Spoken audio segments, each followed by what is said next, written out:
Hello everyone and welcome back to the Unexplained Diaries. Here on this channel I share real-life encounters with beings from beyond the skies to help you unwind and drift off to sleep. Before we dive in, I would love to hear from you. Leave a comment and let me know where you're tuning in from. Now, find a comfortable spot, relax, and let's begin. I found the piece of metal around 4 in the afternoon beside an old quarry outside Barre, Vermont.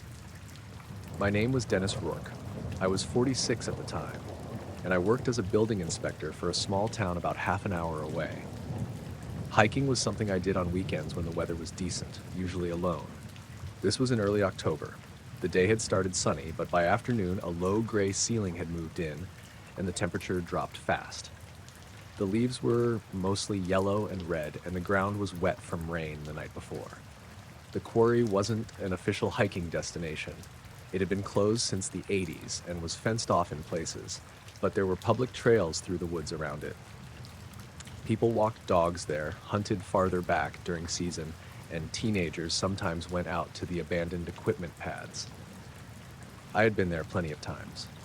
That afternoon, I took a trail that followed the ridge above the quarry, then cut west toward an old access road. Nothing unusual happened for the first hour. Around 3:30, I heard a humming sound. It was low and steady, almost like distant heavy machinery. That caught my attention because the quarry hadn't operated in decades. There were active granite sites elsewhere in the area, so sound carried sometimes, but this seemed closer. I stopped walking. The hum continued for maybe 20 seconds. Then it quit. I waited. Nothing. About 10 minutes later, I saw a pale light between the trees on the opposite side of the quarry. It appeared near the upper rim. At first, I thought it was sunlight reflecting off a car windshield. The problem was there was no direct sunlight anymore. The whole sky was overcast.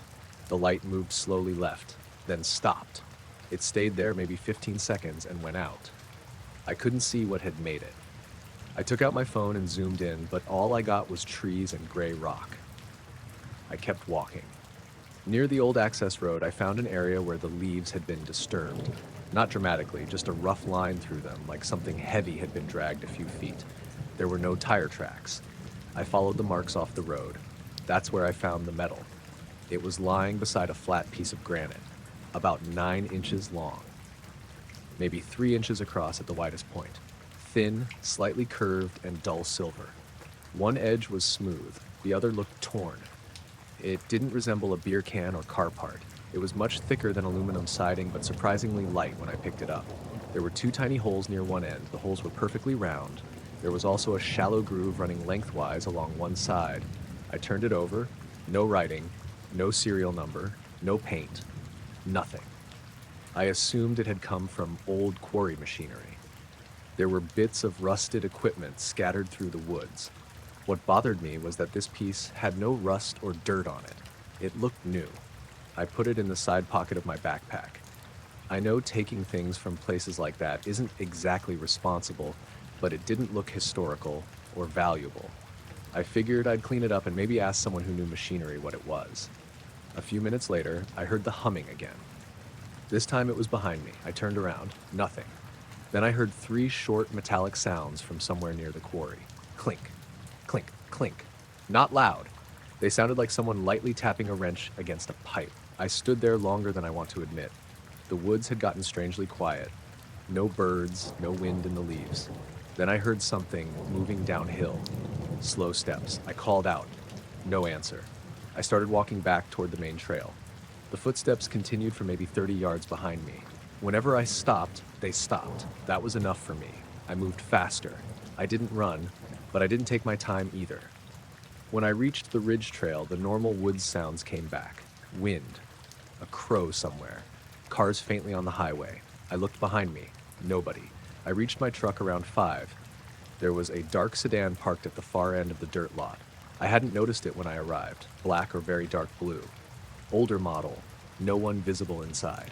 There were usually 2 or 3 vehicles at that trailhead. That evening, there was only mine and the sedan. I got into my truck and left. The sedan stayed there. I drove home and put the metal fragment on my workbench in the garage. My wife Karen was visiting her sister in New Hampshire that weekend, so I had the house to myself. I made dinner, watched television, and mostly forgot about it. Around 7:30, I went back into the garage. The metal felt cold, not room temperature, cold enough that condensation formed where my fingers touched it. That didn't make much sense. The garage wasn't heated, but it was probably 50 degrees in there. I left the piece on the bench for another hour. When I checked again, it was still cold. I put an ordinary kitchen thermometer against it. That told me nothing useful. I considered putting it in the house, then decided not to. Around 9, the lights in the garage flickered. Just once. The radio on my workbench turned on. It was an old portable thing I used while fixing stuff. The volume was low, static came through, then a faint voice. I couldn't understand the first part, then I heard numbers. 4, 9, static, 2. I reached for the radio. It shut off before I touched it. I checked the switch, still in the off position. I unplugged it. That made me uncomfortable enough that I picked up the metal fragment and moved it onto the concrete floor near the garage door. I told myself there was some simple electrical explanation. Maybe the radio switch was failing. Maybe the metal had been outside long enough to hold cold from the ground. At 9:42, someone knocked on my front door. 3 polite knocks. I looked through the side window. 2 men stood on the porch. Both wore dark suits under black overcoats. The older man looked around 55 with gray hair and a narrow face. The younger one was maybe 40, taller, dark hair, pale complexion. There was a black sedan parked along the road. I immediately thought of the car from the trailhead. I didn't open the door all the way. I asked what they wanted. The older man said, "Mr. Rourke?" I said yes. He introduced himself as Charles Wynn. The younger man was Andrew Pike. Wynn showed me identification in a leather wallet. It had his photograph, name, a seal, and the words Green Mountain Survey and Geotechnical Services. That sounded like a private company, not government. Pike showed the same type of ID. I asked why they were at my house. Wynn said, "You located a piece of our equipment near the East Bury quarry this afternoon." I didn't answer for a second. Then I asked how they knew. He said they had been conducting a geological survey and had discovered part of an instrument assembly was missing. I asked how that led them to me. He said a vehicle matching yours was recorded leaving the area. There weren't cameras at that trailhead that I knew of. I asked what the equipment was. He said a protective housing from a survey instrument. I asked why it looked torn. Wynn smiled slightly. Field equipment gets damaged. Pike hadn't said anything yet. He was looking past me toward the hallway. I said I wanted to see some paperwork. Wynn handed me a business card. Green Mountain Survey and Geotechnical Services. Montpelier address. Phone number. A small mountain logo. It looked completely normal. I asked if they had permission to survey near the quarry. He said yes. I asked who owned the land. He gave the correct name, at least the name I knew.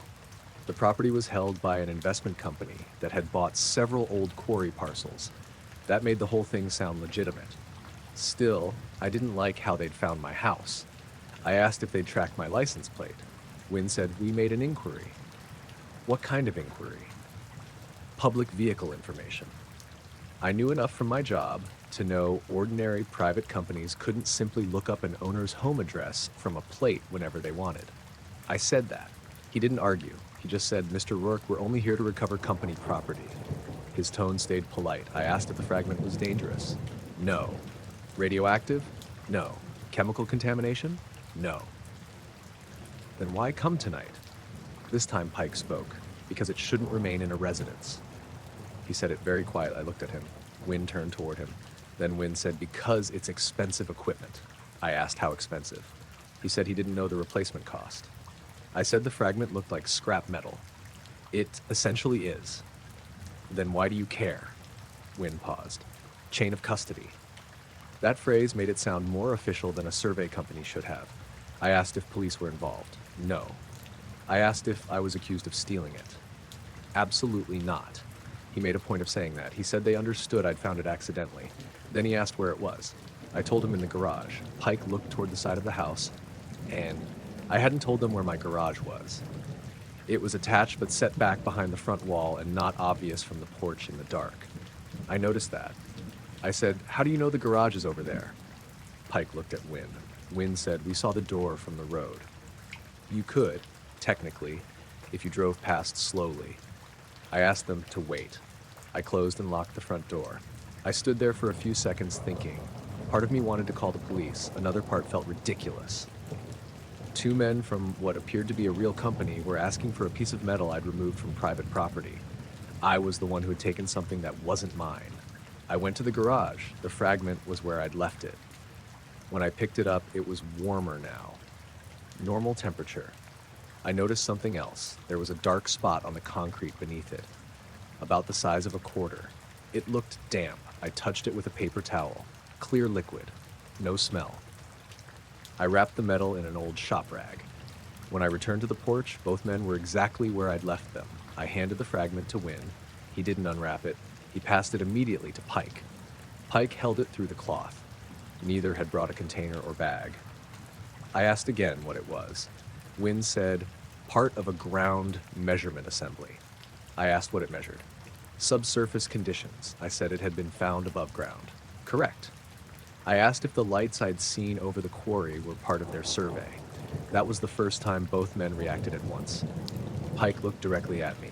Wynn's smile disappeared. What lights? I described the pale light moving near the ridge. Wynn asked what time. I said around 4. Exactly? I told him I didn't know. He asked if there was one light or more than one. I said one. That wasn't completely true. There had only been one visible at a time, but I wasn't sure the second appearance had been the same light. Pike asked, did it descend below the northern rim? I stared at him. I hadn't told them it had been near the northern rim. I had only said opposite side. I asked how he knew where it was. He said, that's where our work was located. Wynn stepped in again. He asked whether I'd heard any sound. I mentioned the humming. Neither wrote anything down.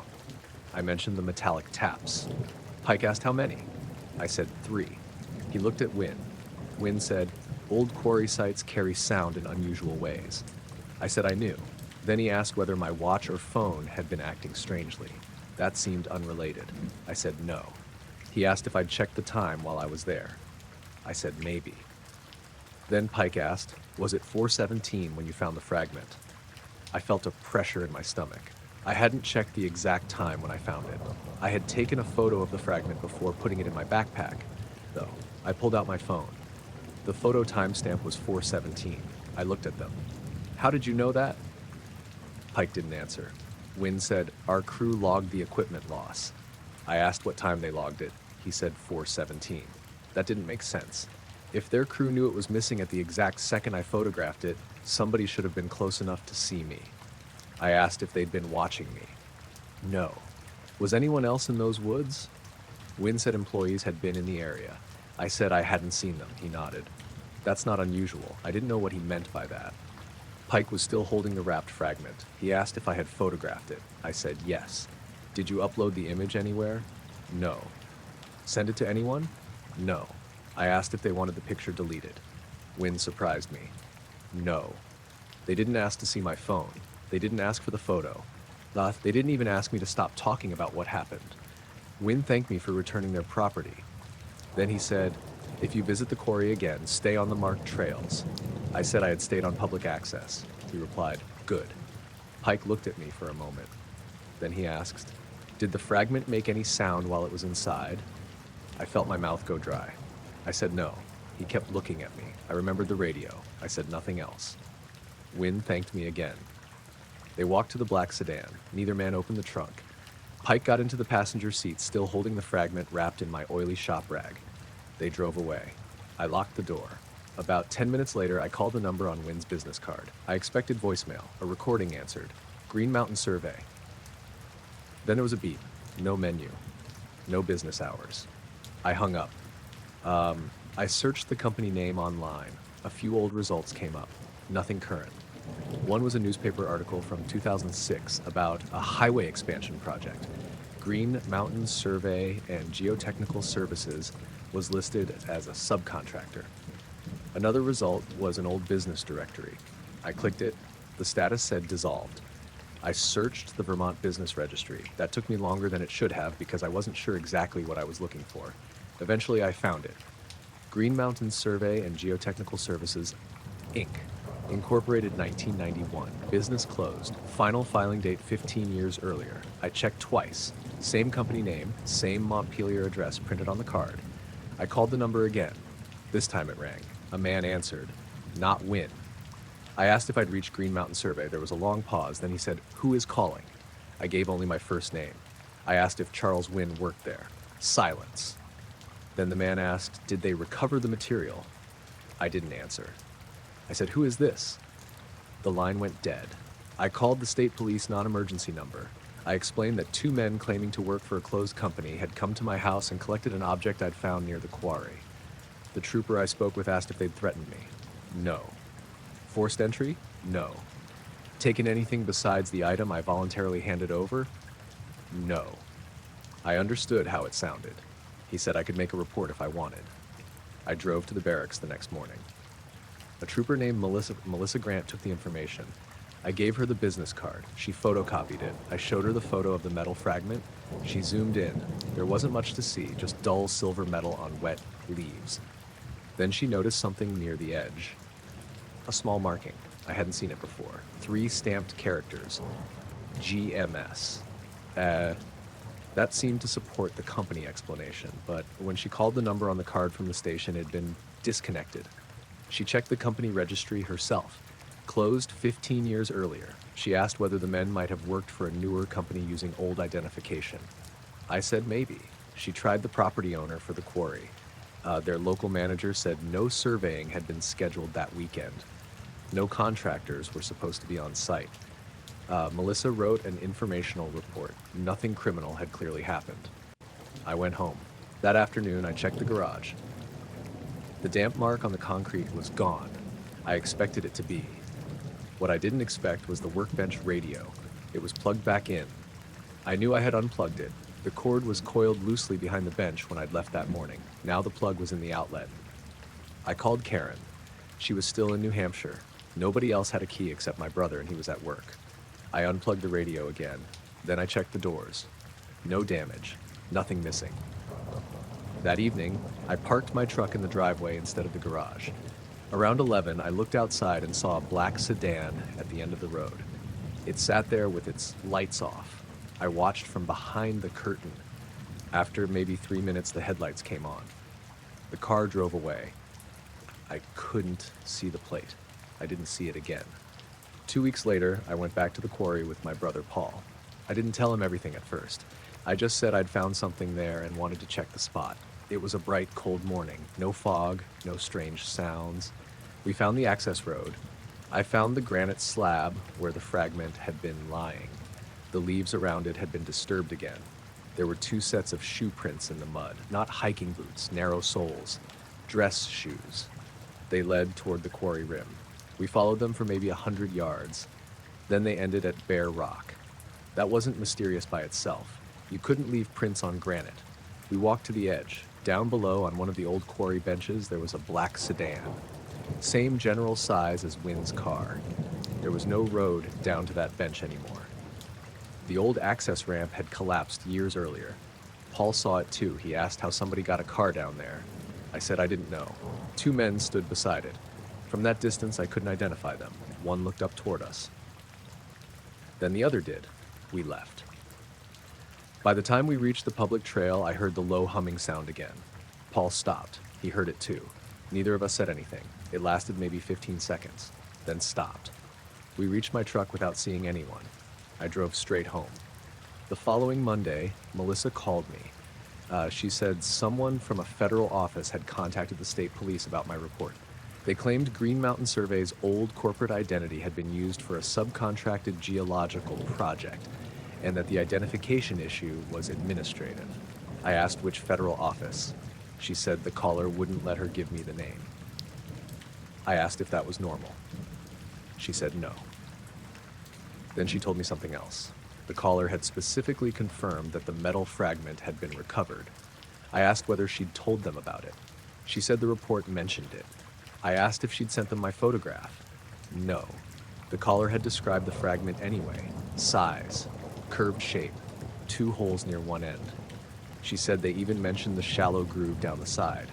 That detail wasn't in her report. It was only visible in my photo. She asked if I'd shown the photo to anyone else. Only her. I never went back to the quarry after that. The photograph stayed on my phone until I replaced it a couple of years later. I copied everything to my computer. That picture transferred normally. The metal fragment was still there in the image. The date still read October 8th, 4:17 p.m. The only thing that changed was the stamped marking. I remembered Melissa reading GMS. In the copy on my computer, the letters were different, GMR. I checked the old phone before recycling it. The original image showed the same thing, GMR. I printed one copy, put it in a folder with the police report, and stored it in my filing cabinet. The business card from Wynn was still there too. The front still said Green Mountain Survey and Geotechnical Services. On the back, in small typed letters I hadn't noticed the night he gave it to me, was a line that said, "Field Material Recovery. Do not retain samples." I closed the folder, locked the cabinet, and went inside for dinner. The two men came through the front doors at 4:52 in the morning, and the first thing that caught my attention was how formal they looked. My name was Julia Mercer.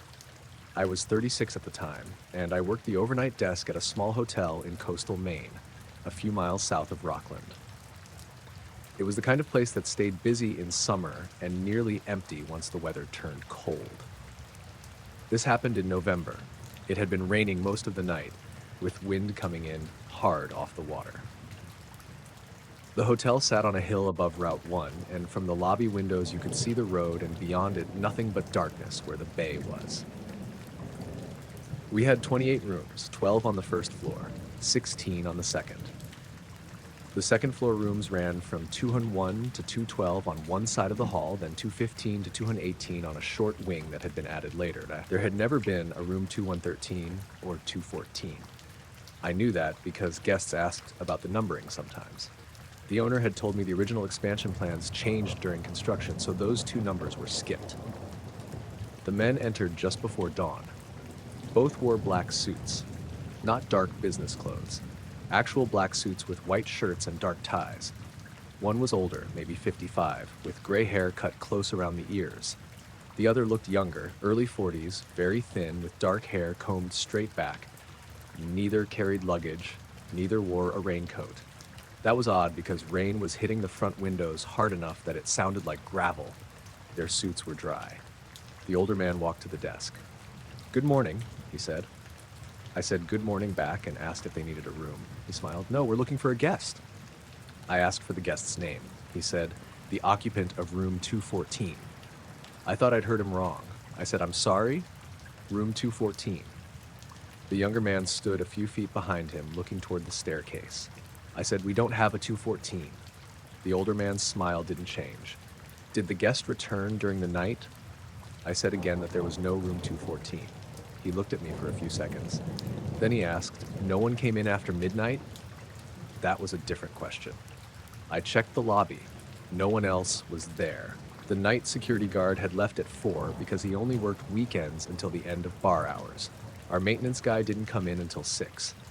I said we'd had 3 late arrivals after midnight, all checked in normally. He asked if any had entered without stopping at the desk. I said no. The front doors were locked after 11, and I buzzed people in. The younger man finally spoke. "Was the east entrance used?" I stared at him. The east entrance was an employee door near the laundry room. Guests weren't supposed to know about it. I asked how he knew we had an east entrance. He looked at the older man. The older one said, "We were given a floor plan." I asked who they were. He took out a leather identification wallet. There was a photo, his name, and what looked like a government seal. The name said Leonard Vane. The organization underneath was Federal Lodging Security Liaison. I had never heard of it. The younger man showed his too. His name was Peter Crowell. Same organization. I asked if they were police. Vane said, "We coordinate with law enforcement when necessary." That answer made me more suspicious. I asked who had sent them. He said, "We're following up on a travel-related security matter." I said I needed to call my manager. Vane said that wasn't necessary. I picked up the phone anyway. The moment I did, the lobby lights flickered. Once. Then again. The desk computer screen went black. A second later, it came back. The phone in my hand had no dial tone. I put it down. Vane looked at the ceiling. "Weather," he said. I hadn't blamed the weather. I tried the phone again. Still nothing. My cell had 1 bar. I texted my manager, Teresa Lang, asking if she was awake. The message stayed on sending. Kroll asked which rooms were occupied on the second floor. I said I couldn't give out guest information. He nodded. Of course. Then he looked toward the staircase again. That was when I noticed something else. Something else. He seemed to know exactly where he wanted to look. The second floor landing wasn't visible from the front desk. You had to go around a wall and up the stairs. But Crowell kept staring at the place where room 2112 would have been if you could see through the ceiling. Vane asked whether I had heard anything unusual during the night. I said no. He asked, no telephone calls from vacant rooms? That bothered me. I said, why would you ask that? He gave a small shrug. Hotels have wiring issues. I told him our phones were digital. He said nothing. Then the front desk phone rang. One sharp ring. All three of us looked at it. I answered. There was silence. I said hello twice. Then I heard a faint clicking sound. 3 clicks. Pause. 2 more. I pulled the receiver away from my ear. The display showed no extension number. Normally internal calls showed the room. External calls showed a line number. This showed nothing. Vane asked, which room? I said there was no number. Kroll moved closer. I hung up. The phone rang again immediately. Same thing. No display. I answered because I didn't know what else to do. This time I heard breathing. Very faint. Then a man whispered something I couldn't make out. The line went dead. Vane said, did he identify himself? I looked at him. Who? He didn't answer. I asked if they were expecting someone to call. Crowell said, no. The phone rang a 3rd time. I let it ring. After 6 rings, it stopped. The lobby went quiet again. Rain hit the windows. Somewhere upstairs, a floorboard creaked. Vane asked if they could check the 2nd floor. I said absolutely not. He smiled politely. We only need to verify that the guest isn't present. I said, there is no guest because there is no room. He looked at Crowell. Crowell reached into his jacket and took out a folded piece of paper. He opened it on the desk. It was a floor plan. My hotel. I recognized the lobby, stairwell, breakfast area, laundry room. The 2nd floor was shown too. The plan listed rooms 201 through 218, including 213 and 214. I stared at it. I said the plan was wrong. Crowell tapped the spot labeled 214. It sat between 212 and the newer wing. That space was a linen closet and part of a mechanical chase. There had never been a guest room there. I knew because I'd gone into the closet 100 times for towels.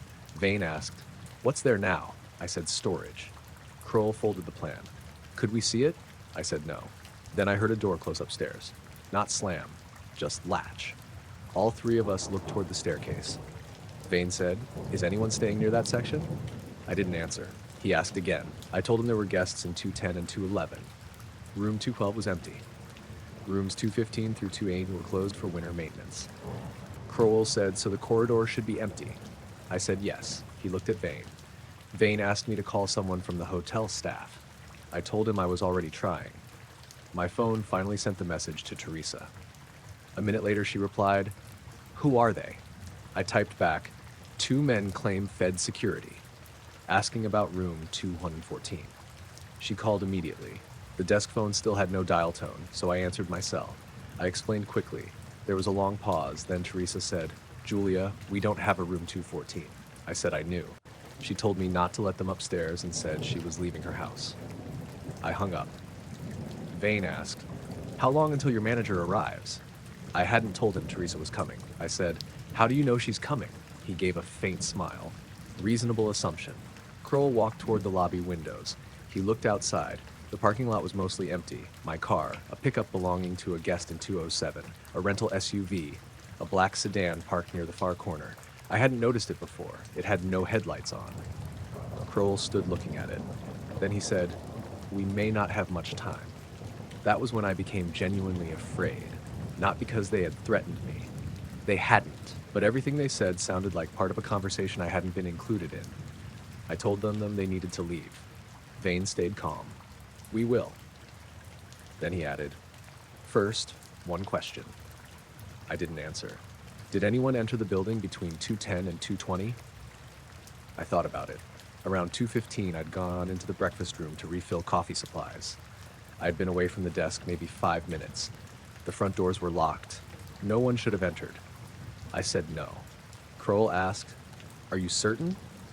I said yes. Then I remembered the door alarm.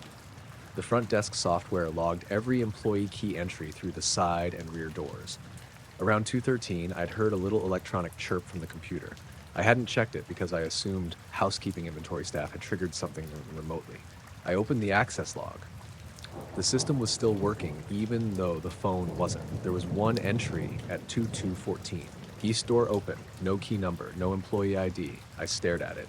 Vane leaned slightly toward the screen. I turned the monitor away. He said, 214? I looked at him. How did you know? He didn't answer. Kroll walked back to the desk. Did you see anyone? No. Did you hear footsteps? I don't know. Any elevator use? We didn't have an elevator. He corrected himself immediately. Stairwell. I said no. The desk phone rang again. One ring, then stopped. From upstairs, I heard another phone ringing. That part made my stomach drop. The guest room phones had a different ring from the office line. This was definitely one of them. It rang twice. Pause. Twice again. It came from the second floor. I could hear it through the stairwell. Vane asked very quietly, "Which room is that?" I said I didn't know.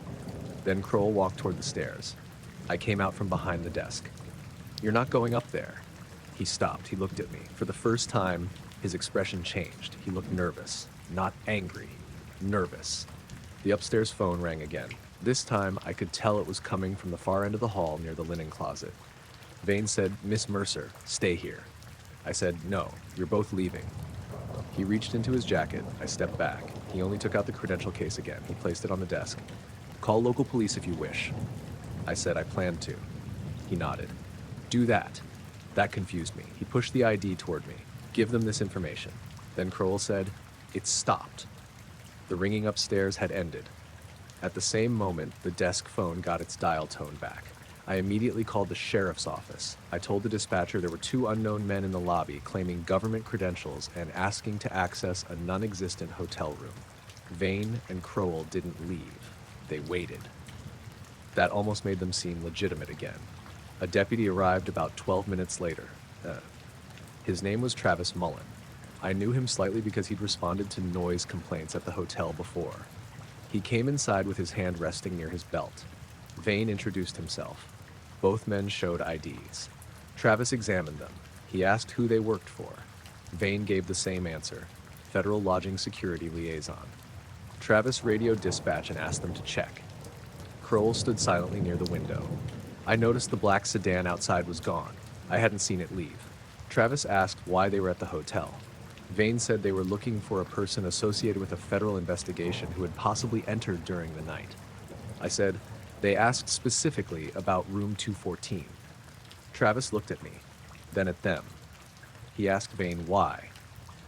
Vane said they had received inaccurate lodging information. That was the first normal explanation they'd given. I almost believed it. Then Travis asked who the person was. Vane said he couldn't disclose the name. Travis told them they weren't going anywhere in the hotel without a warrant or hotel permission.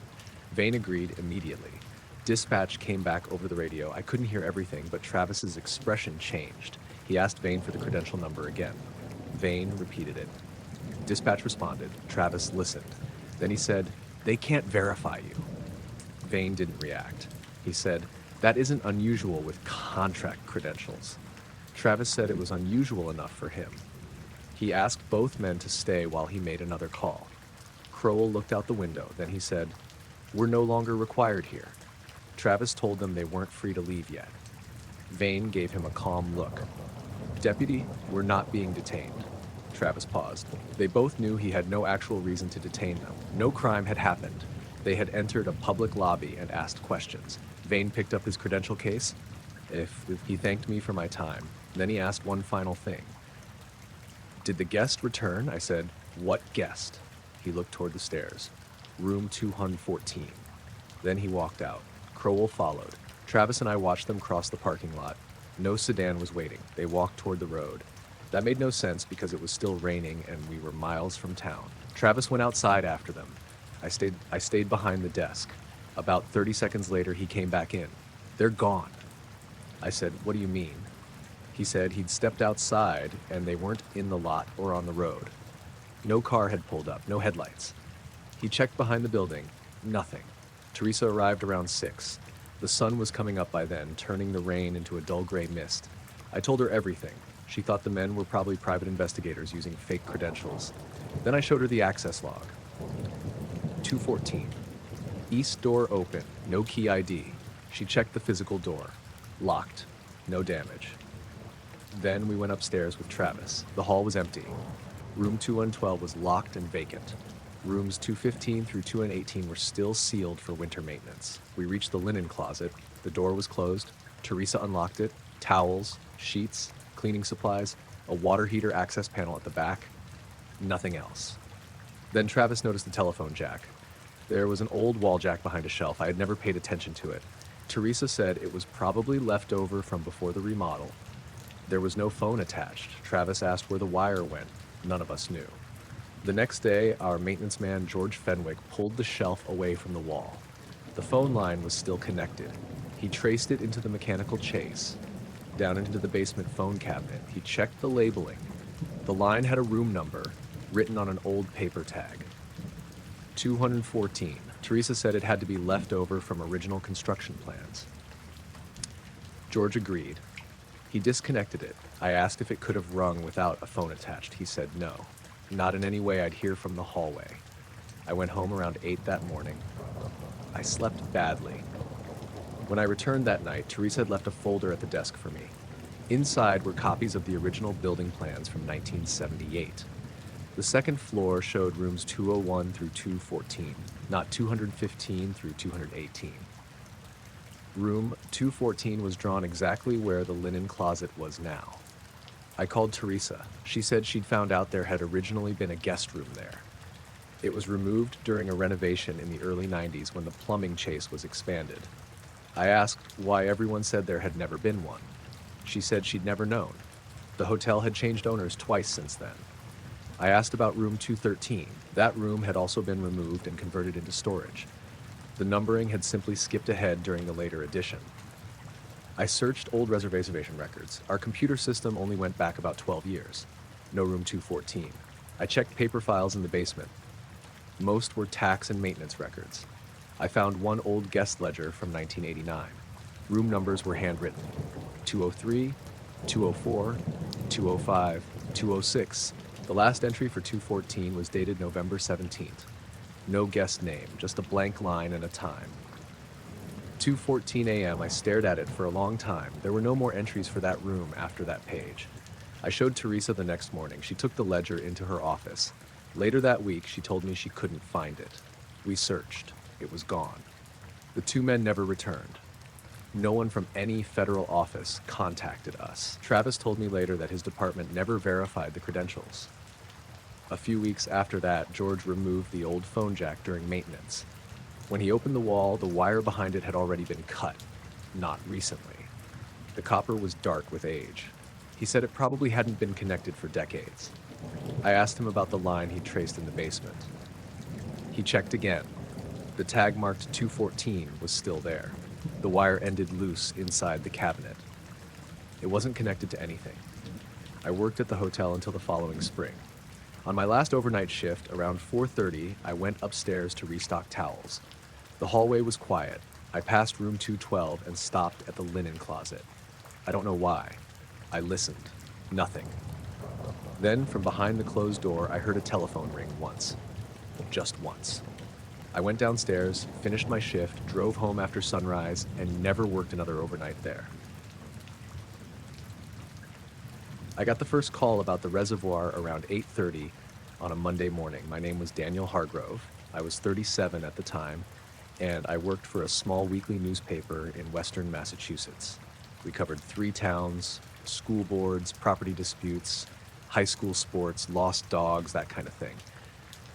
If a tree fell across a road and blocked traffic for an hour, there was a decent chance I wrote about it.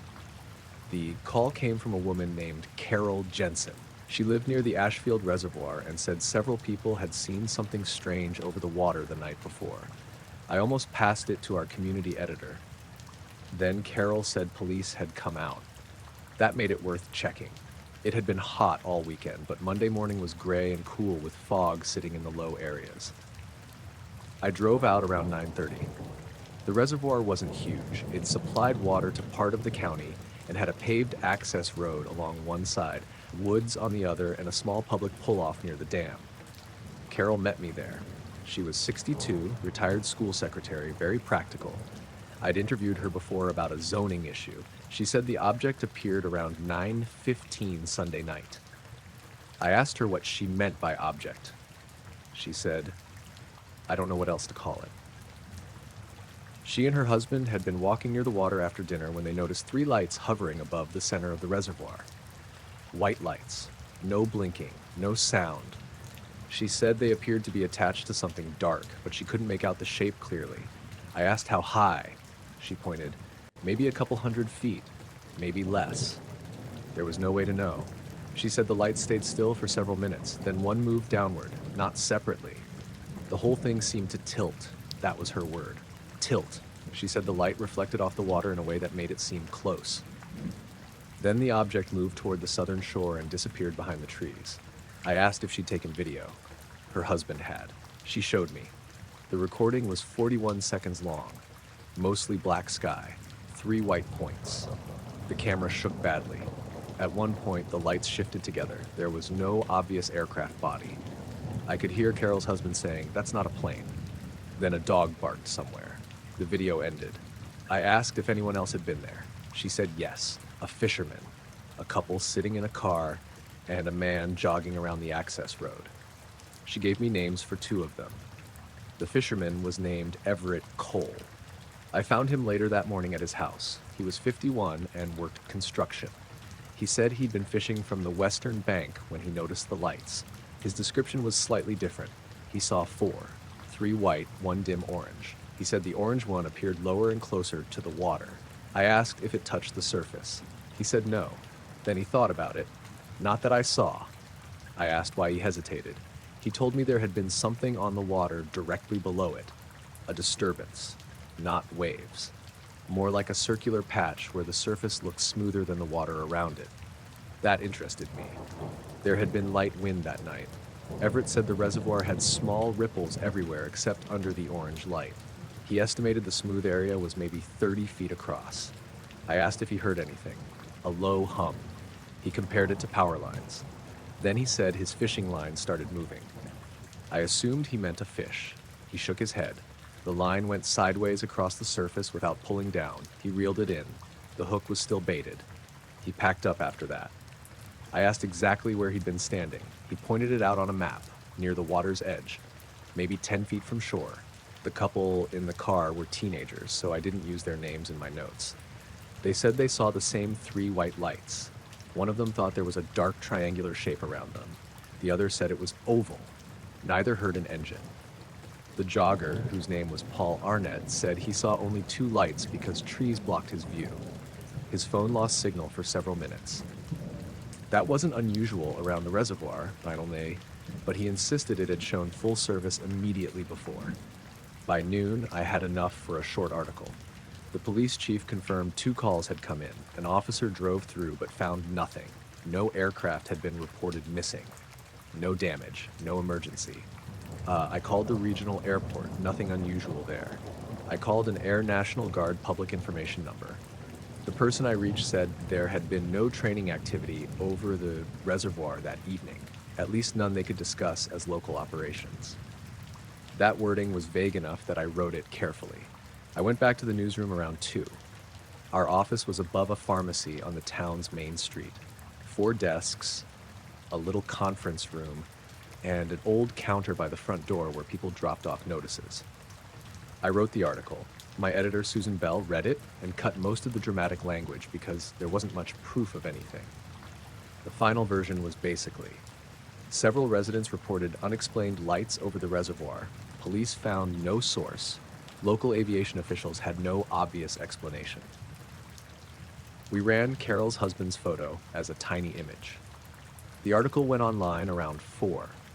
That evening, I received 2 emails from people claiming they'd seen similar lights before. One was useless. The other was from a woman who said something had hovered over the same reservoir 5 years earlier. I saved it to follow up later. The next morning, I got to the office around 8:15. There was a black sedan parked across the street. I noticed because it was in a loading zone. 2 men sat inside. I didn't think much of it. At 9, Susan went downstairs for coffee and came back saying 2 federal-looking guys were coming up. I thought she was joking. She wasn't. They entered the newsroom about a minute later. Both wore dark suits. The older man was maybe 58, gray hair, heavy eyebrows, clean-shaven. The younger one looked around 40, thin, dark hair, very pale. The older man asked for me by name. I stood. He introduced himself as Warren Keene. The younger one said his name was Miles Rourke. Keene showed me identification. It looked legitimate. Photo, name, seal. The agency line read Federal Environmental Airspace Review. I had never heard of it. Rourke showed the same type. Susan asked if they were from the FAA. Keene said they worked with several federal agencies on low-altitude airspace incidents near protected infrastructure. The reservoir was protected infrastructure, technically. That sounded plausible. Keene said they had questions about my article. I told them anything in the article was public. He said they were interested in the witnesses. I said I wasn't giving out contact information without permission. He smiled. We already have the names. That made me uncomfortable. The article named Carol, but not Everett, Paul, or the teenagers. I asked how. Keene said local agencies had collected statements. That wasn't true as far as I knew.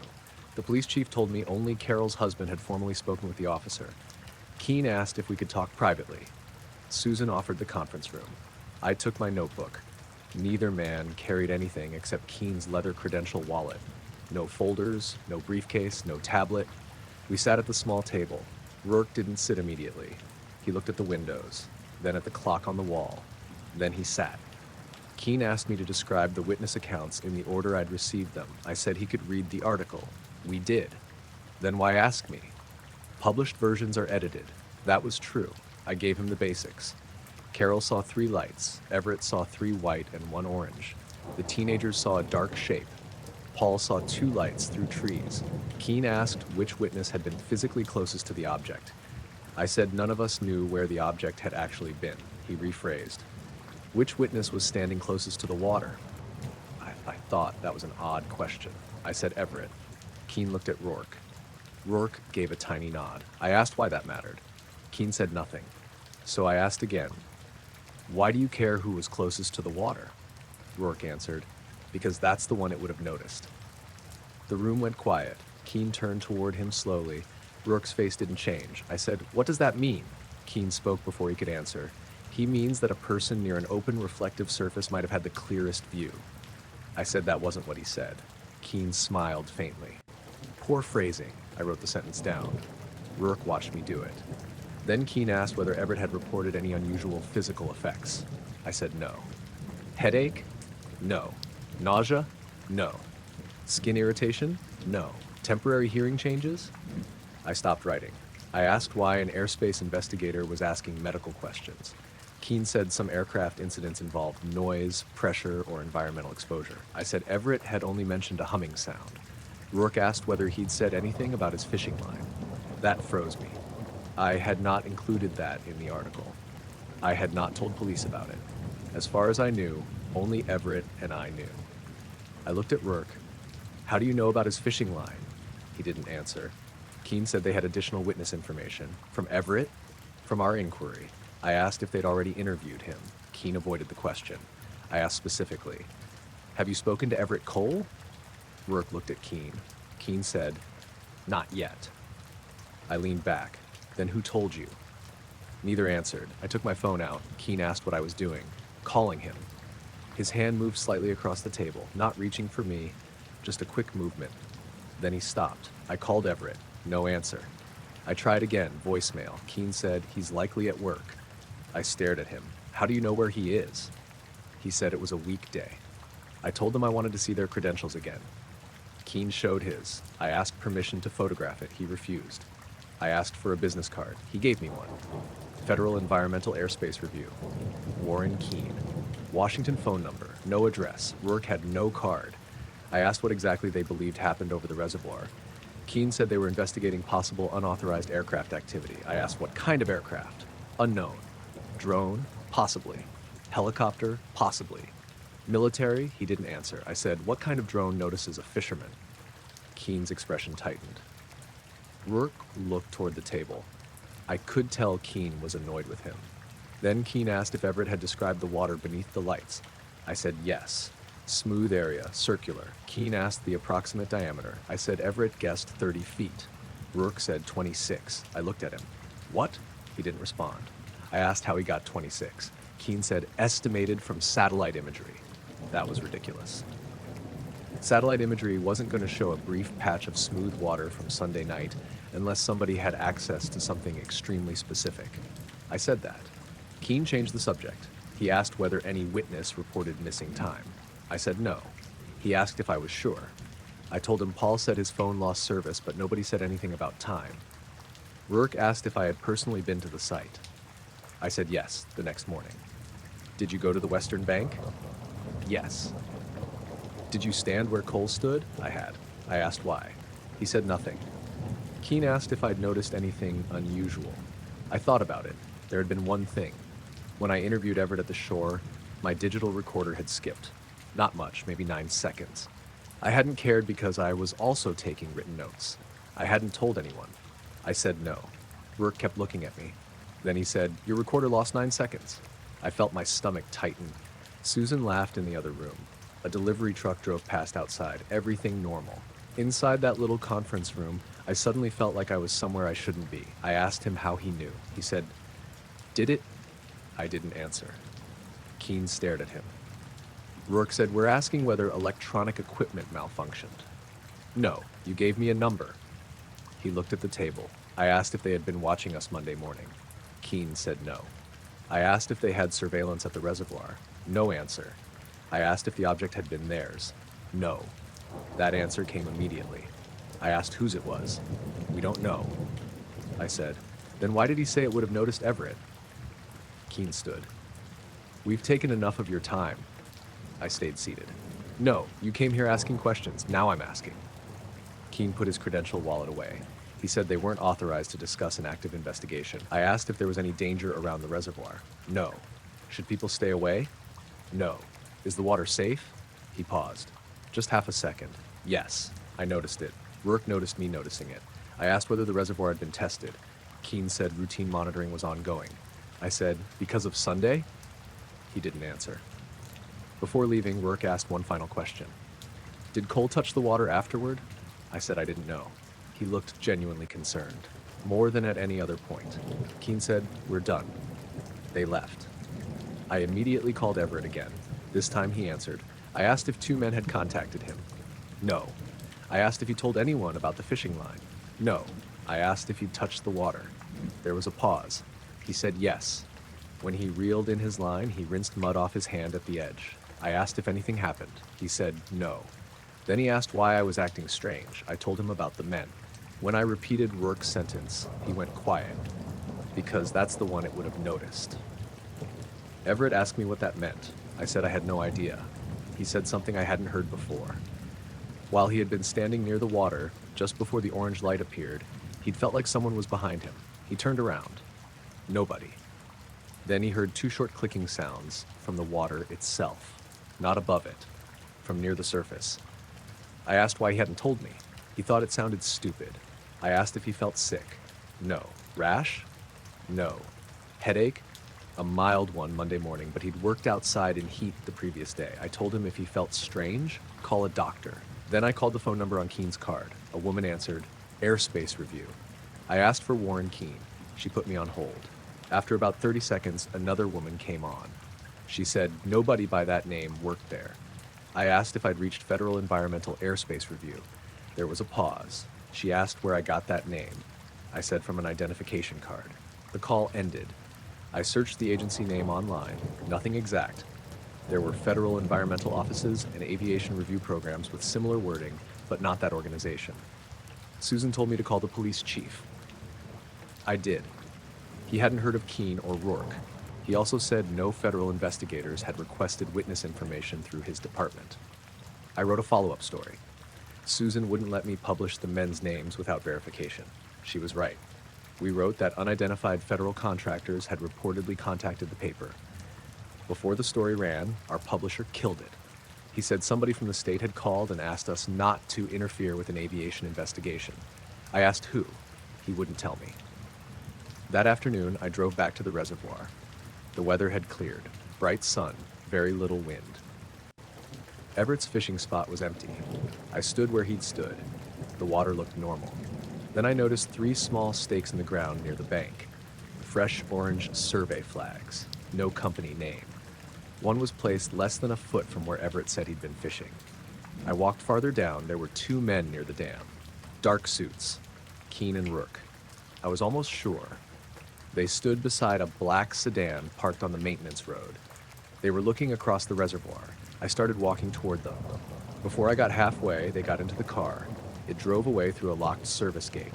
I reached the gate maybe a minute later. It was chained, padlock closed, no maintenance worker nearby. I called the water department. A supervisor named Greg Hollis met me about 20 minutes later. I showed him the stakes. He didn't know who put them there. He said his department hadn't scheduled surveying. I asked about the maintenance road. He said the gate had been locked all morning. Only 3 employees had keys. None had been there. I told him a sedan had just driven through it. He checked the lock. No damage. That evening, Everett called me.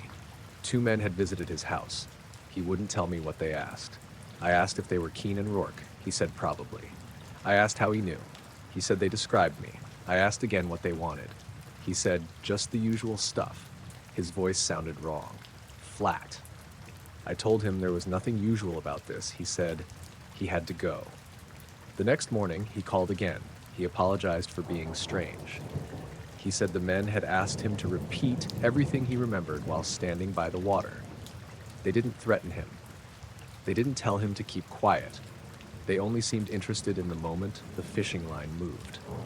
Then they asked whether he'd looked into the water when he rinsed his hand. He said yes. They asked what he saw. I asked him what he'd told them. He was quiet for a long time. Then he said, I told them nothing. I asked if that was true. He said no. When he'd bent down, the water directly in front of him reflected the sky. The orange light was visible in the reflection. But he couldn't see it when he looked up. He said he checked twice. In the water, an orange point hung directly overhead. In the actual sky, there was nothing in that spot. He hadn't told me because he assumed it was some weird reflection. I asked what the men said when he told them.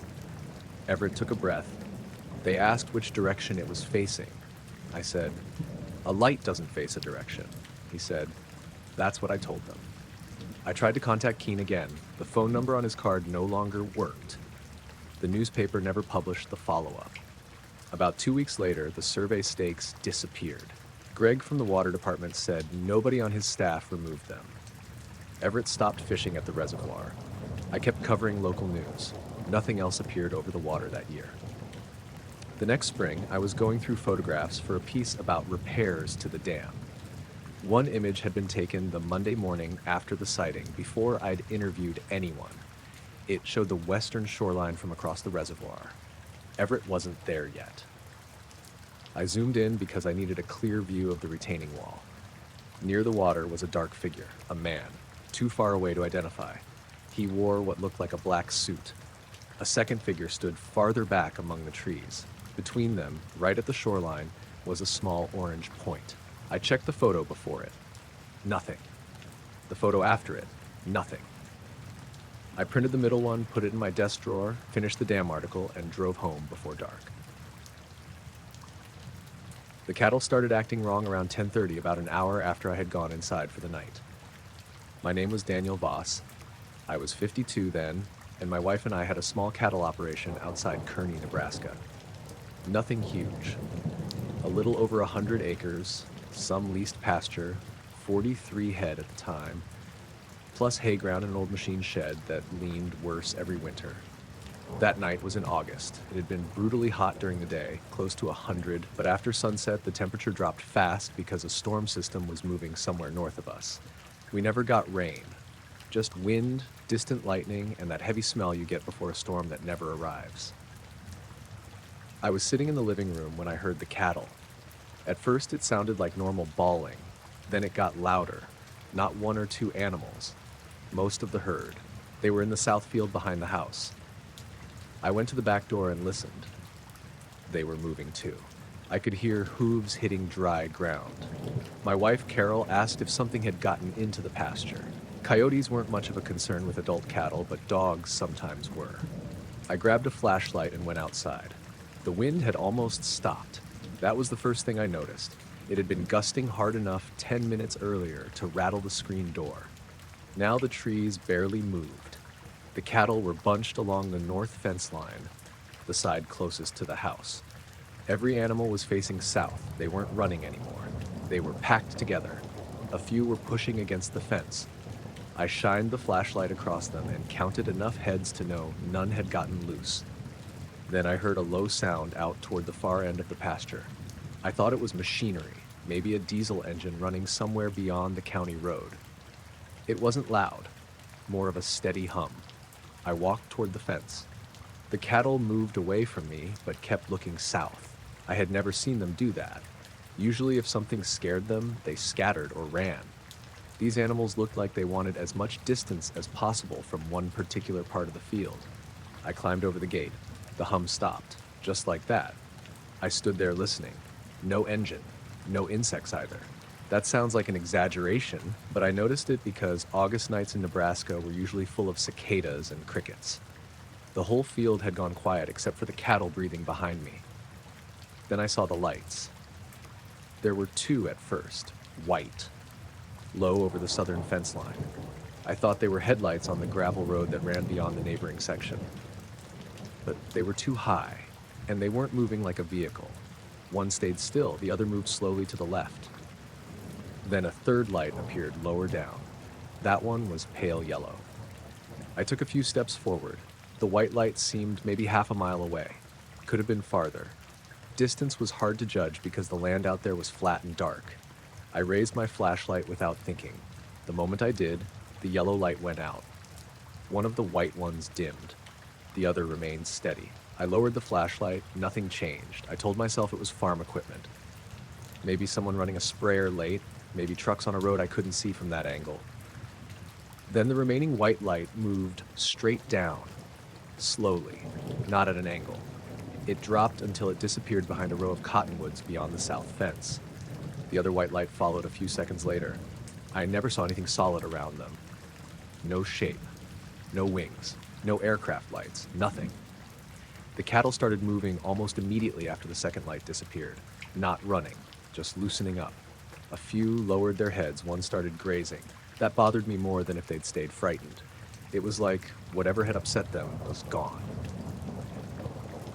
I checked the time on my phone.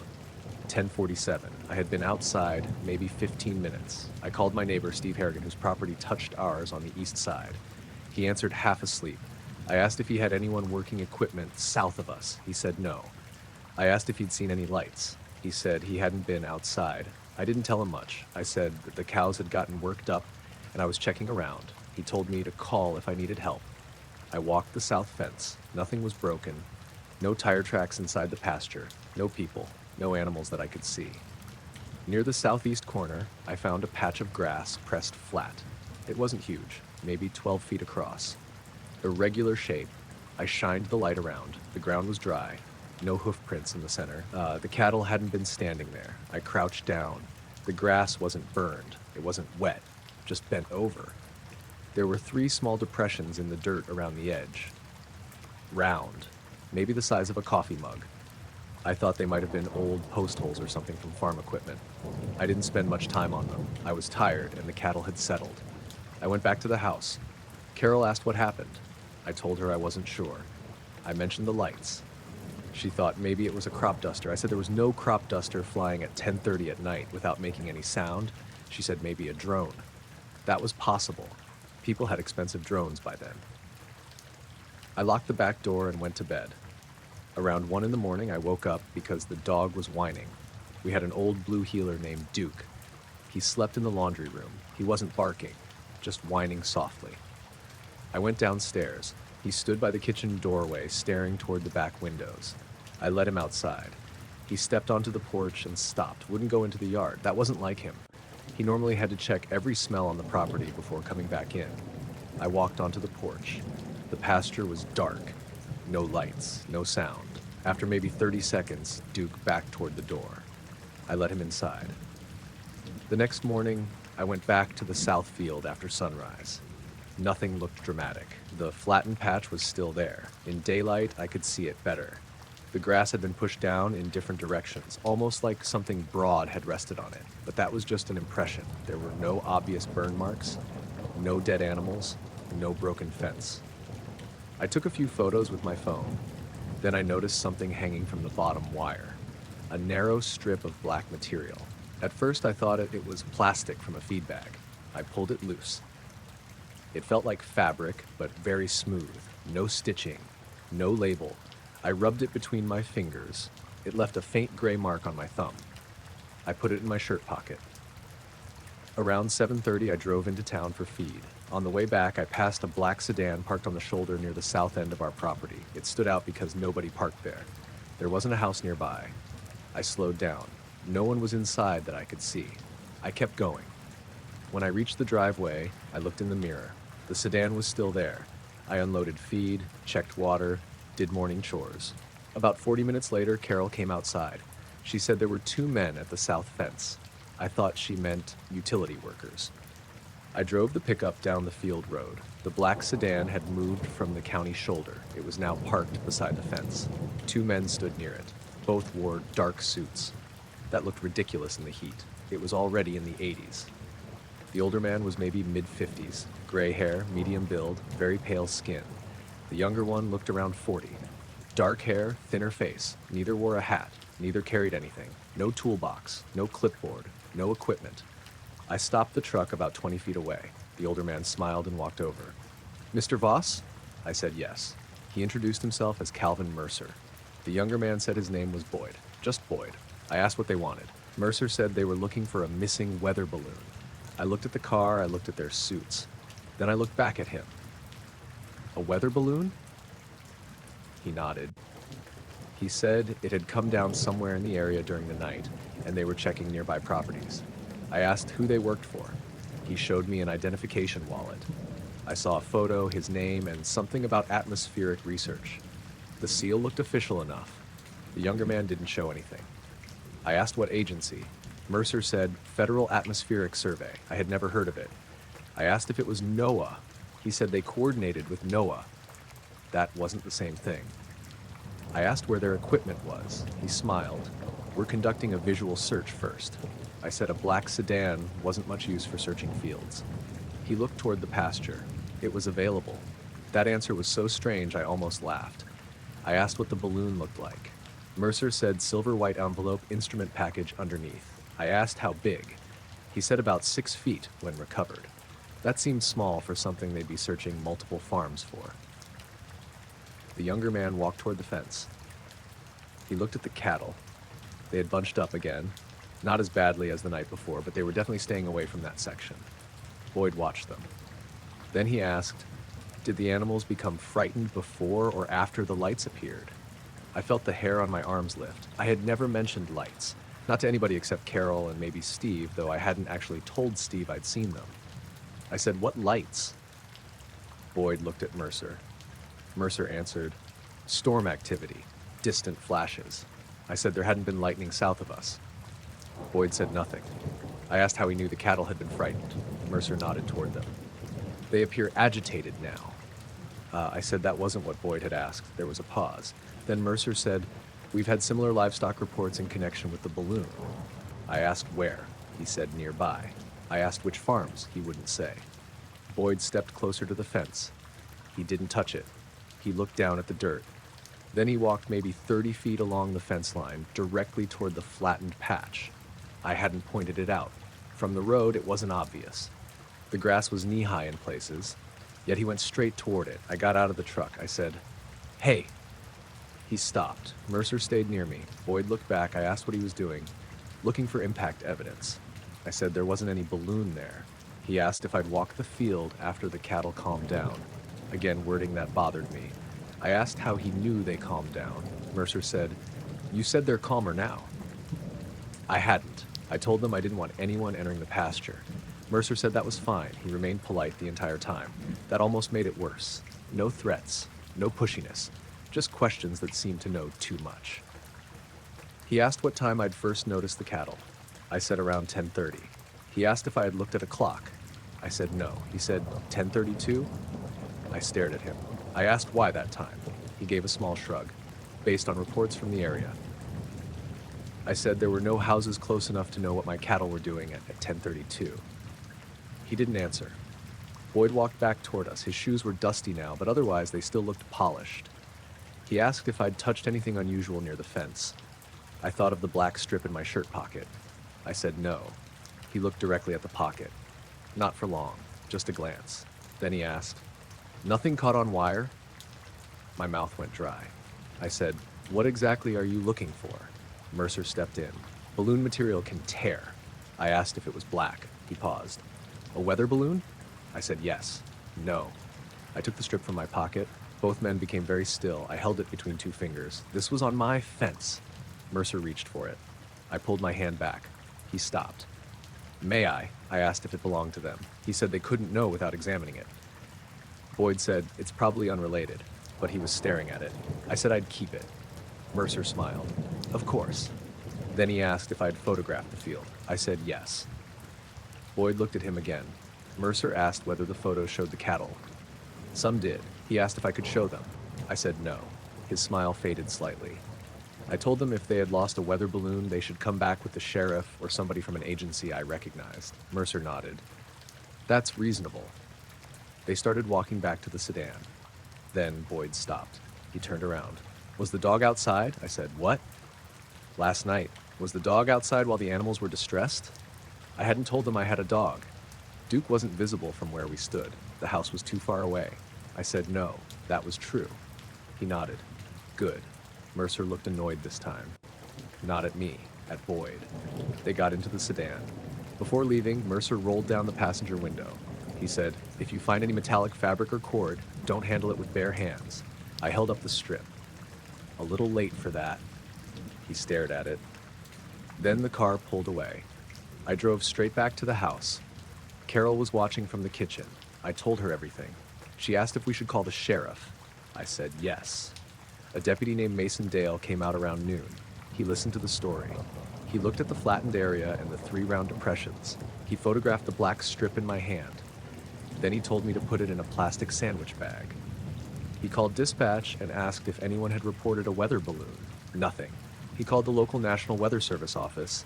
No missing balloon they knew of. Mason asked for the men's names. I gave them.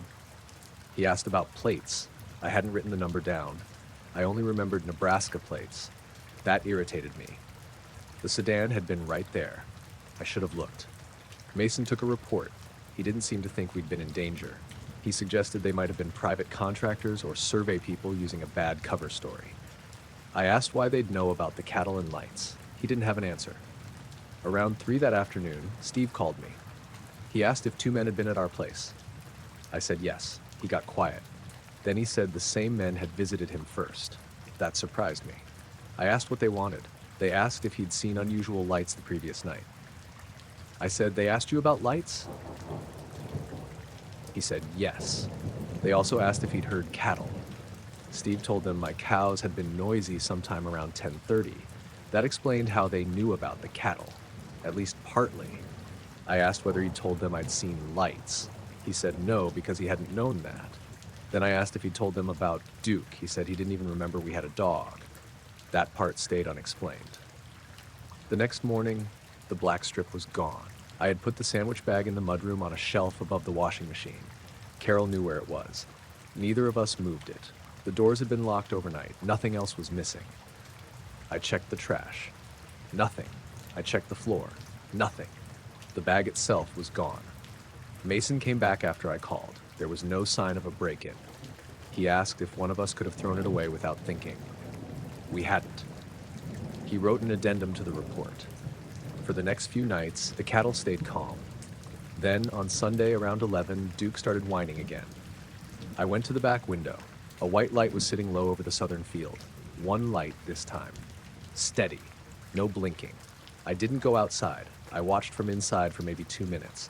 Then it moved sideways behind the cottonwoods and disappeared. The cattle began shifting before the light vanished, not panicking, just moving toward the north fence.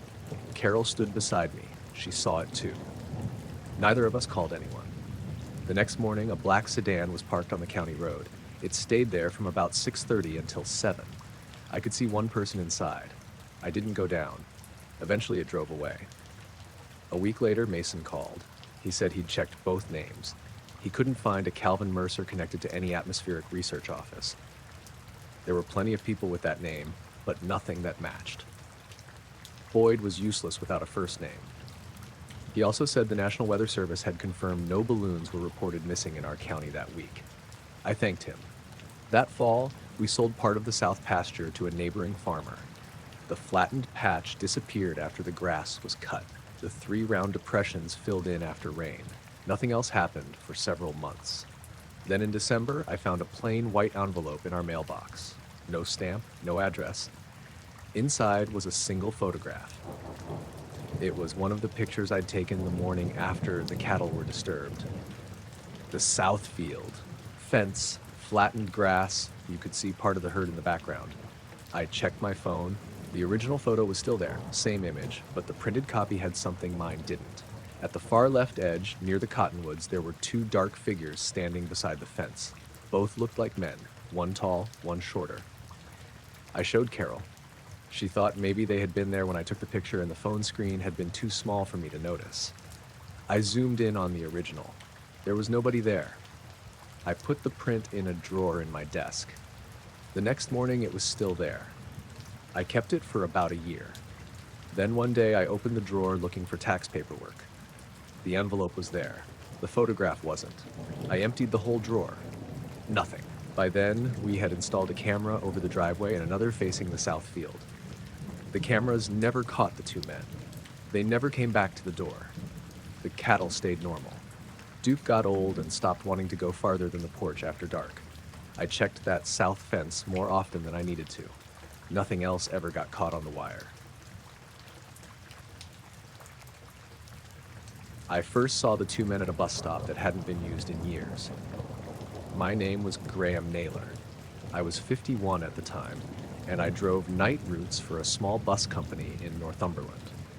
Most of my work was the late service between Hexham and a string of smaller villages west of town. The last run was usually almost empty, especially during the colder months. This happened in February. It had rained for most of the evening, but by midnight the rain had stopped and the temperature had dropped close to freezing. The roads were wet, the fields were black, and there were patches of mist in the lower areas near the river. My final route left Hexham at 11:38 p.m. I had 7 passengers at the start. By the time I got beyond Hayden Bridge, I was down to 2. An older man got off near Barden Mill, then a woman who worked at a care home got off at a village farther west. After that, I was alone. That wasn't unusual. The route continued another 12 miles before I turned around at a small depot and drove the bus back empty. The road narrowed once you got past the last village. There were fields on one side and wooded hills on the other. Very few houses. Around 12:17, I noticed a light over the hills.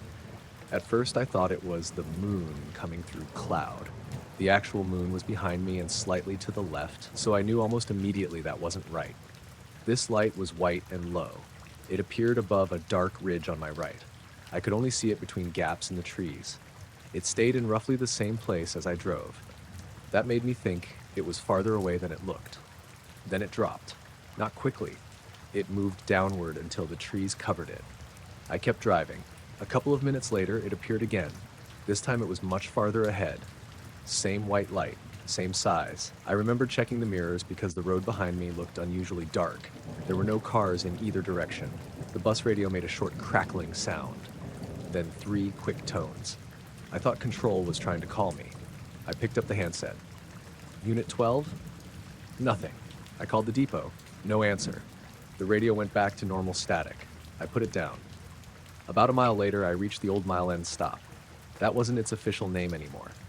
The bus company had removed it from the timetable long before I started working there because there were no houses nearby and almost nobody used it. The shelter was still there. Concrete base, 3 glass panels, metal roof. The actual stop sign had been taken down. Drivers didn't stop unless there was some emergency. 2 men were standing inside the shelter. I almost drove straight past. Then one stepped toward the edge of the road and raised his hand. I slowed. I remember thinking they must have broken down somewhere. Both wore black suits, white shirts, dark ties, no coats. That alone seemed wrong because it was around 2 degrees outside and damp enough that the inside of my windscreen kept fogging at the edges. I opened the front door. The older man got on first. He was maybe late 50s, thin, with short gray hair and a long nose. The second man looked around 40, dark hair, pale skin, narrow face.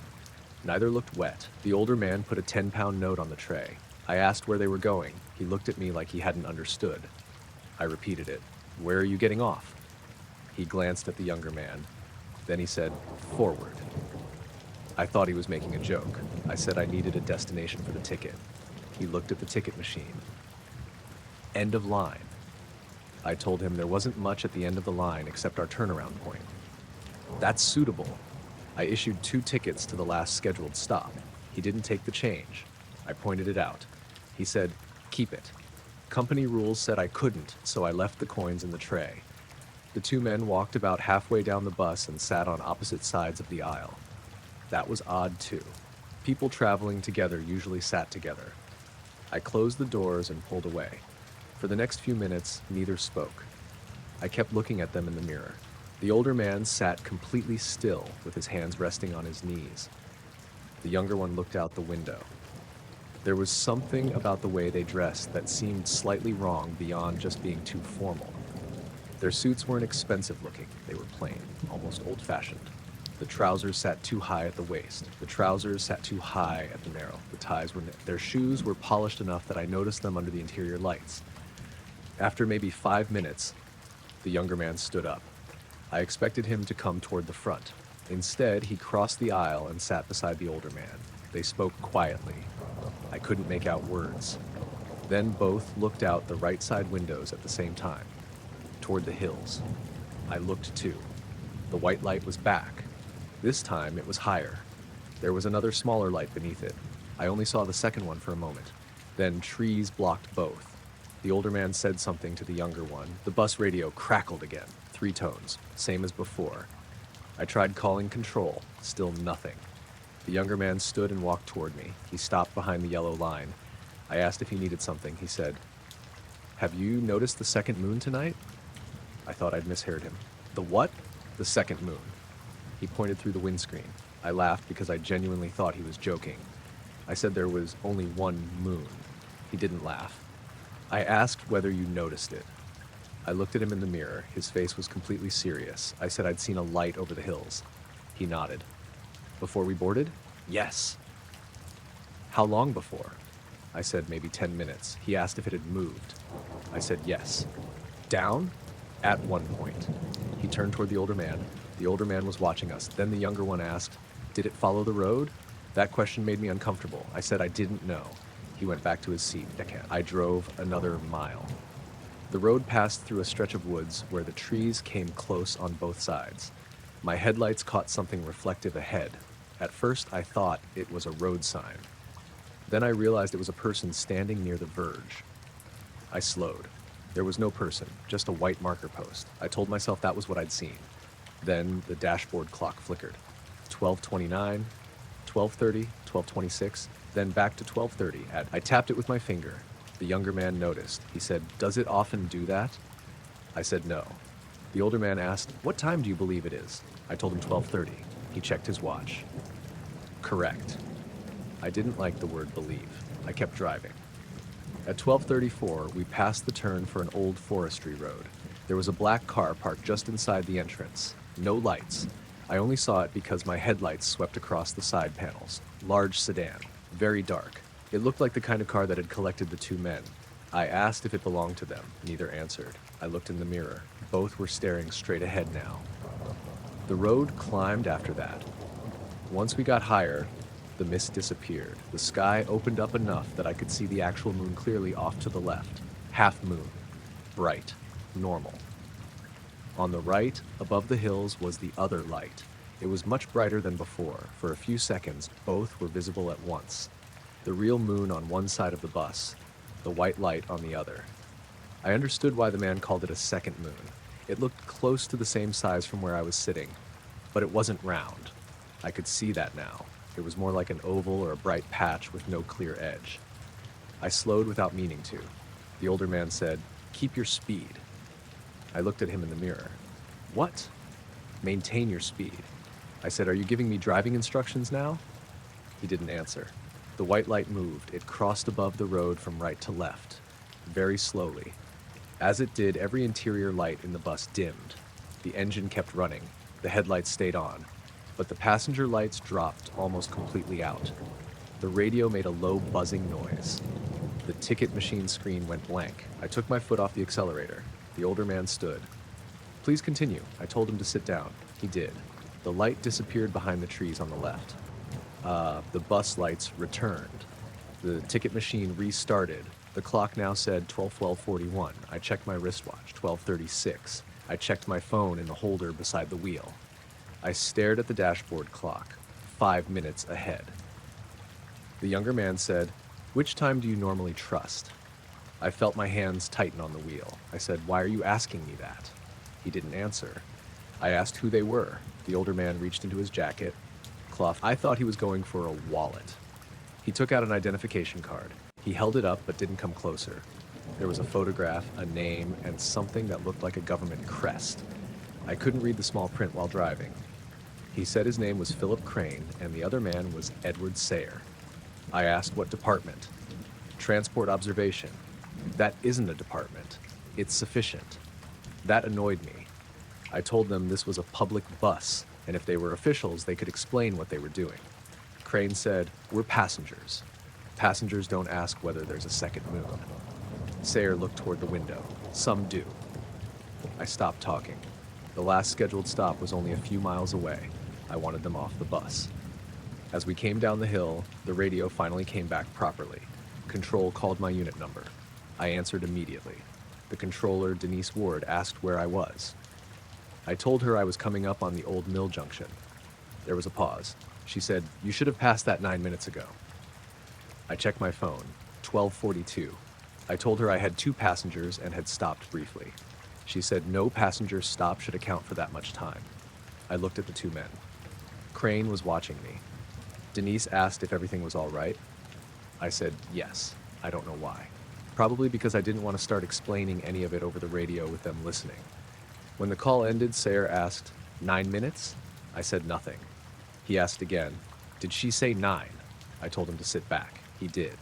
A minute later, Crane asked, "Has that happened before?" "What?"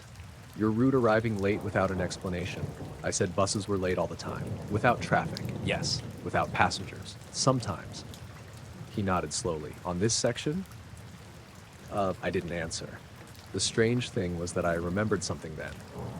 2 weeks earlier, another night driver named Alan Greaves had complained that his run had arrived at the turnaround 7 minutes late, even though he'd left every previous timing point on schedule. We joked that he had stopped for a nap. There had been another incident in December, 4 minutes missing from the electronic route log between 2 stops. Management blamed the GPS unit. I hadn't thought about either until Crane asked. I said, "Why?" He looked toward Sayer. Sayer said, "Because the timing matters more than the light."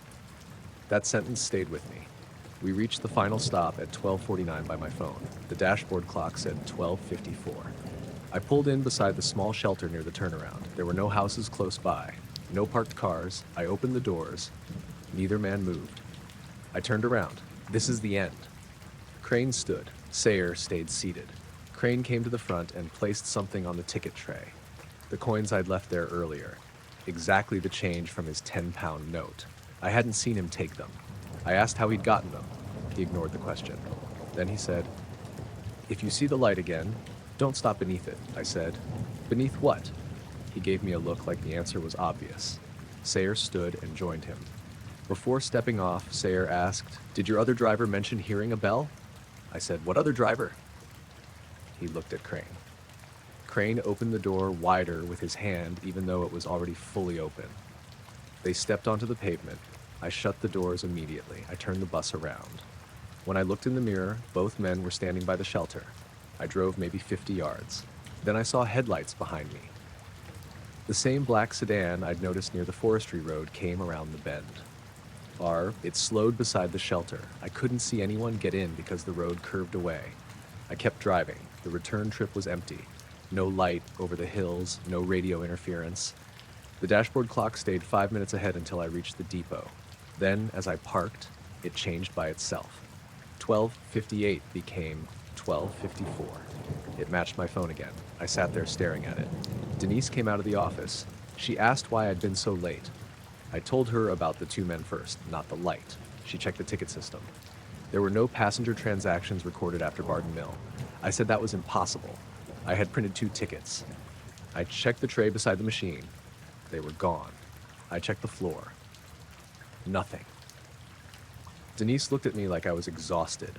Then she pulled up the bus camera recordings. There were 6 cameras inside. The front camera showed me stopping at the old unused shelter. The doors opened. For 11 seconds, nobody entered. Then the doors closed. I felt my face go cold. I told her to keep playing it. The passenger cameras showed an empty bus, every seat, no men, nothing. But the audio had picked up my voice. I could hear myself saying, "Where are you getting off?" Pause. Then, "I need a destination for the ticket." Only my side of the conversation was recorded. Denise stopped the video. She asked if I was feeling all right. I told her to go forward to 12:30. She did. The video showed me driving. Empty bus. Then my voice. "The what?"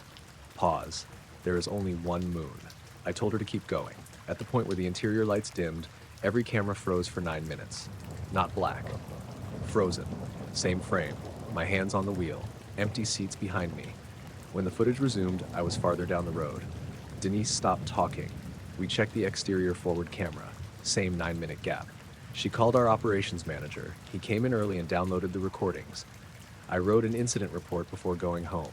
I included the men's names: Philip Crane, Edward Sayre.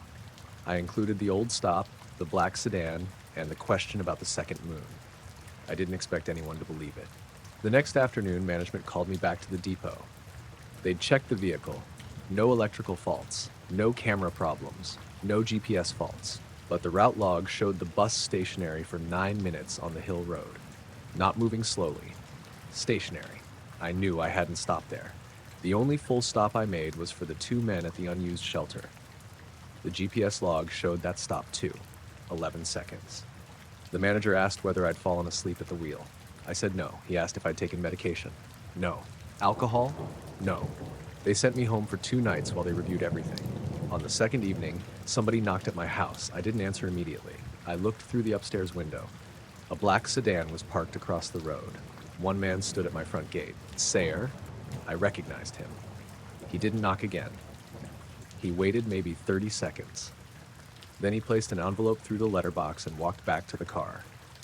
Crane was driving. They left. I waited until the sedan disappeared before going downstairs. Inside the envelope was a photocopied page from an old bus operations log. The date was from 1998. Same route, different bus company. 1 handwritten note had been underlined.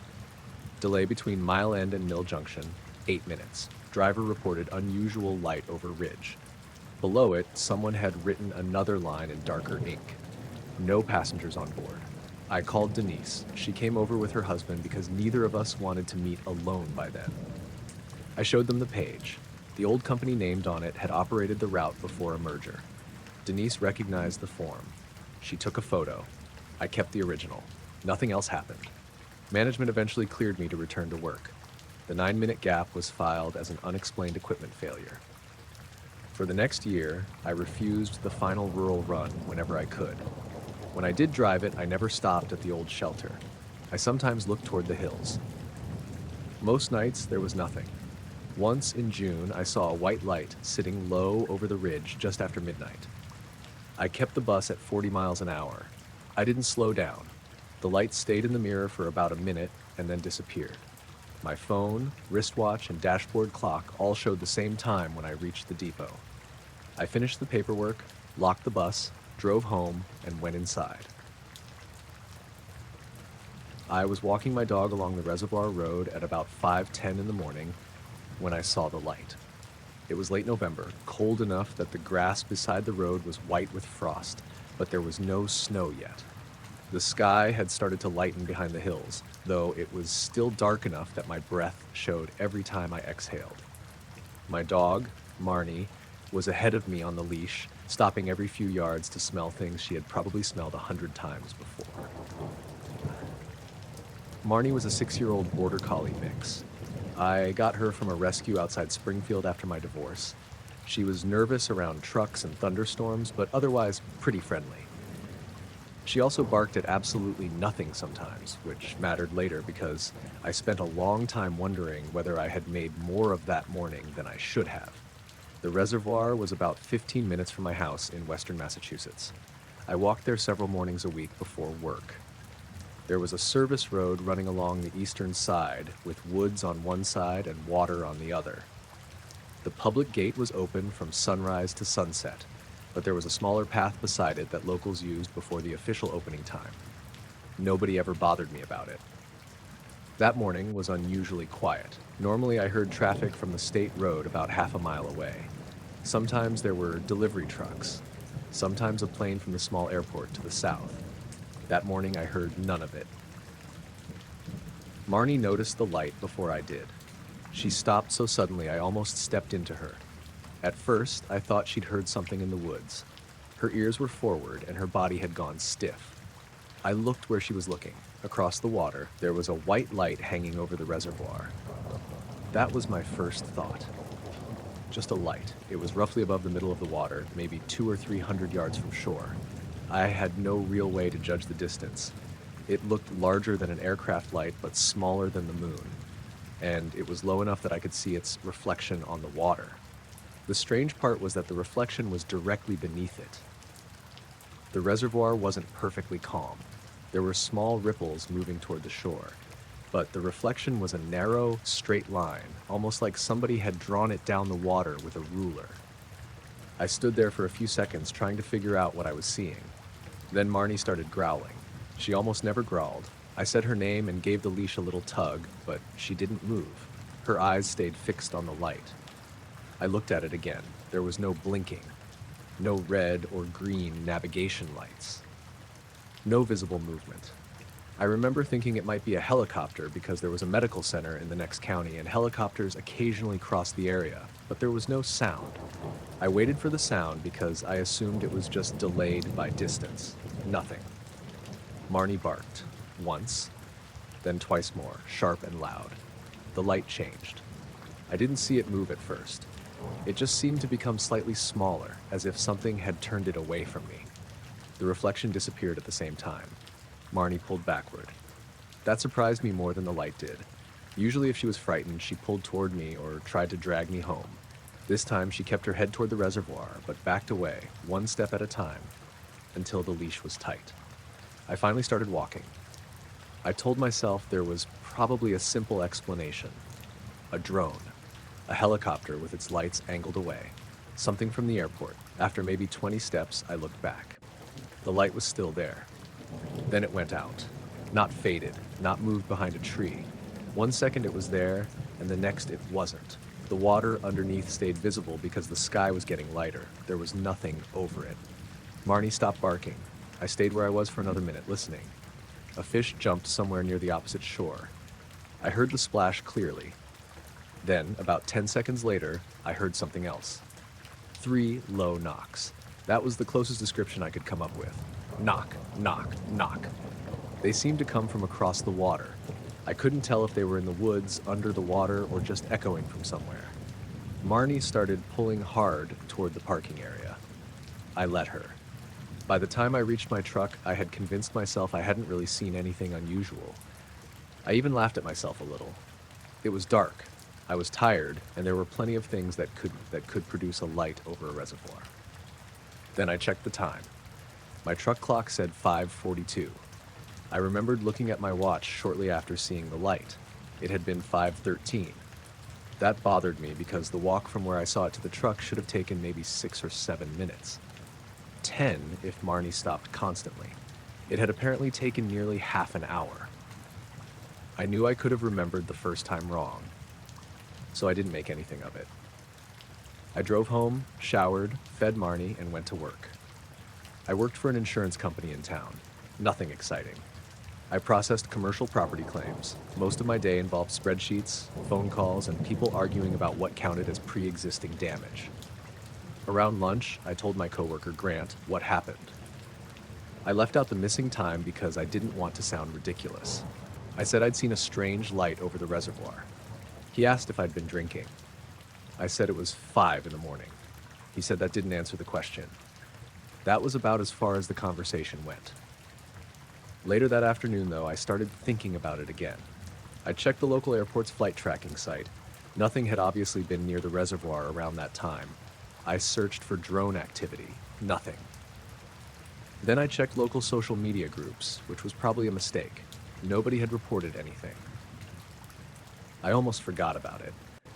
That evening, around 7, I called the non-emergency police number. I wasn't trying to make a big report. I just told the dispatcher I'd seen an unidentified light over the reservoir before dawn and wondered if anyone else had called. She asked for my name and address. I gave them. She asked where exactly I'd been standing. I gave her the location. She asked how long I saw it. I said maybe 3 or 4 minutes. Then she asked if there had been any sound. I told her about the 3 knocking noises. She paused. I heard typing. Then she said an officer might contact me if they needed more information. I said fine. That was the entire report. I never mentioned Marnie. I never said I was walking a dog. The dispatcher didn't ask if I was alone, and I didn't volunteer it. The next day was normal until I got home. It was just after 6 in the evening. Dark already. There had been light rain all afternoon, and everything outside looked wet under the streetlights. I parked in my driveway, went inside, and let Marnie into the backyard. About 20 minutes later, somebody knocked on my front door. Marnie heard it first. She ran to the hallway and started barking. That wasn't unusual. She barked when the mail carrier came, when neighbors shut car doors, when the wind blew a plastic bag across the street. I checked through the peephole. 2 men stood on my porch. Both wore black suits. Not dark jackets over jeans, actual suits. White shirts. Dark ties. That was strange enough on its own because my neighborhood was mostly working people, and nobody showed up at your house dressed like that unless they were selling something or had made a terrible mistake. The older one stood closest to the door. He had short gray hair and a long face, maybe mid-50s. The younger one was shorter, maybe 40, with dark hair combed flat against his head. Neither held an umbrella. Rainwater was still dripping from the porch roof, but their jackets looked dry. I opened the door about halfway. The older man smiled. "Mr. Vale?" I said yes. "My name is Thomas Bell. This is Mr. Mercer. We're following up on an observation you reported yesterday."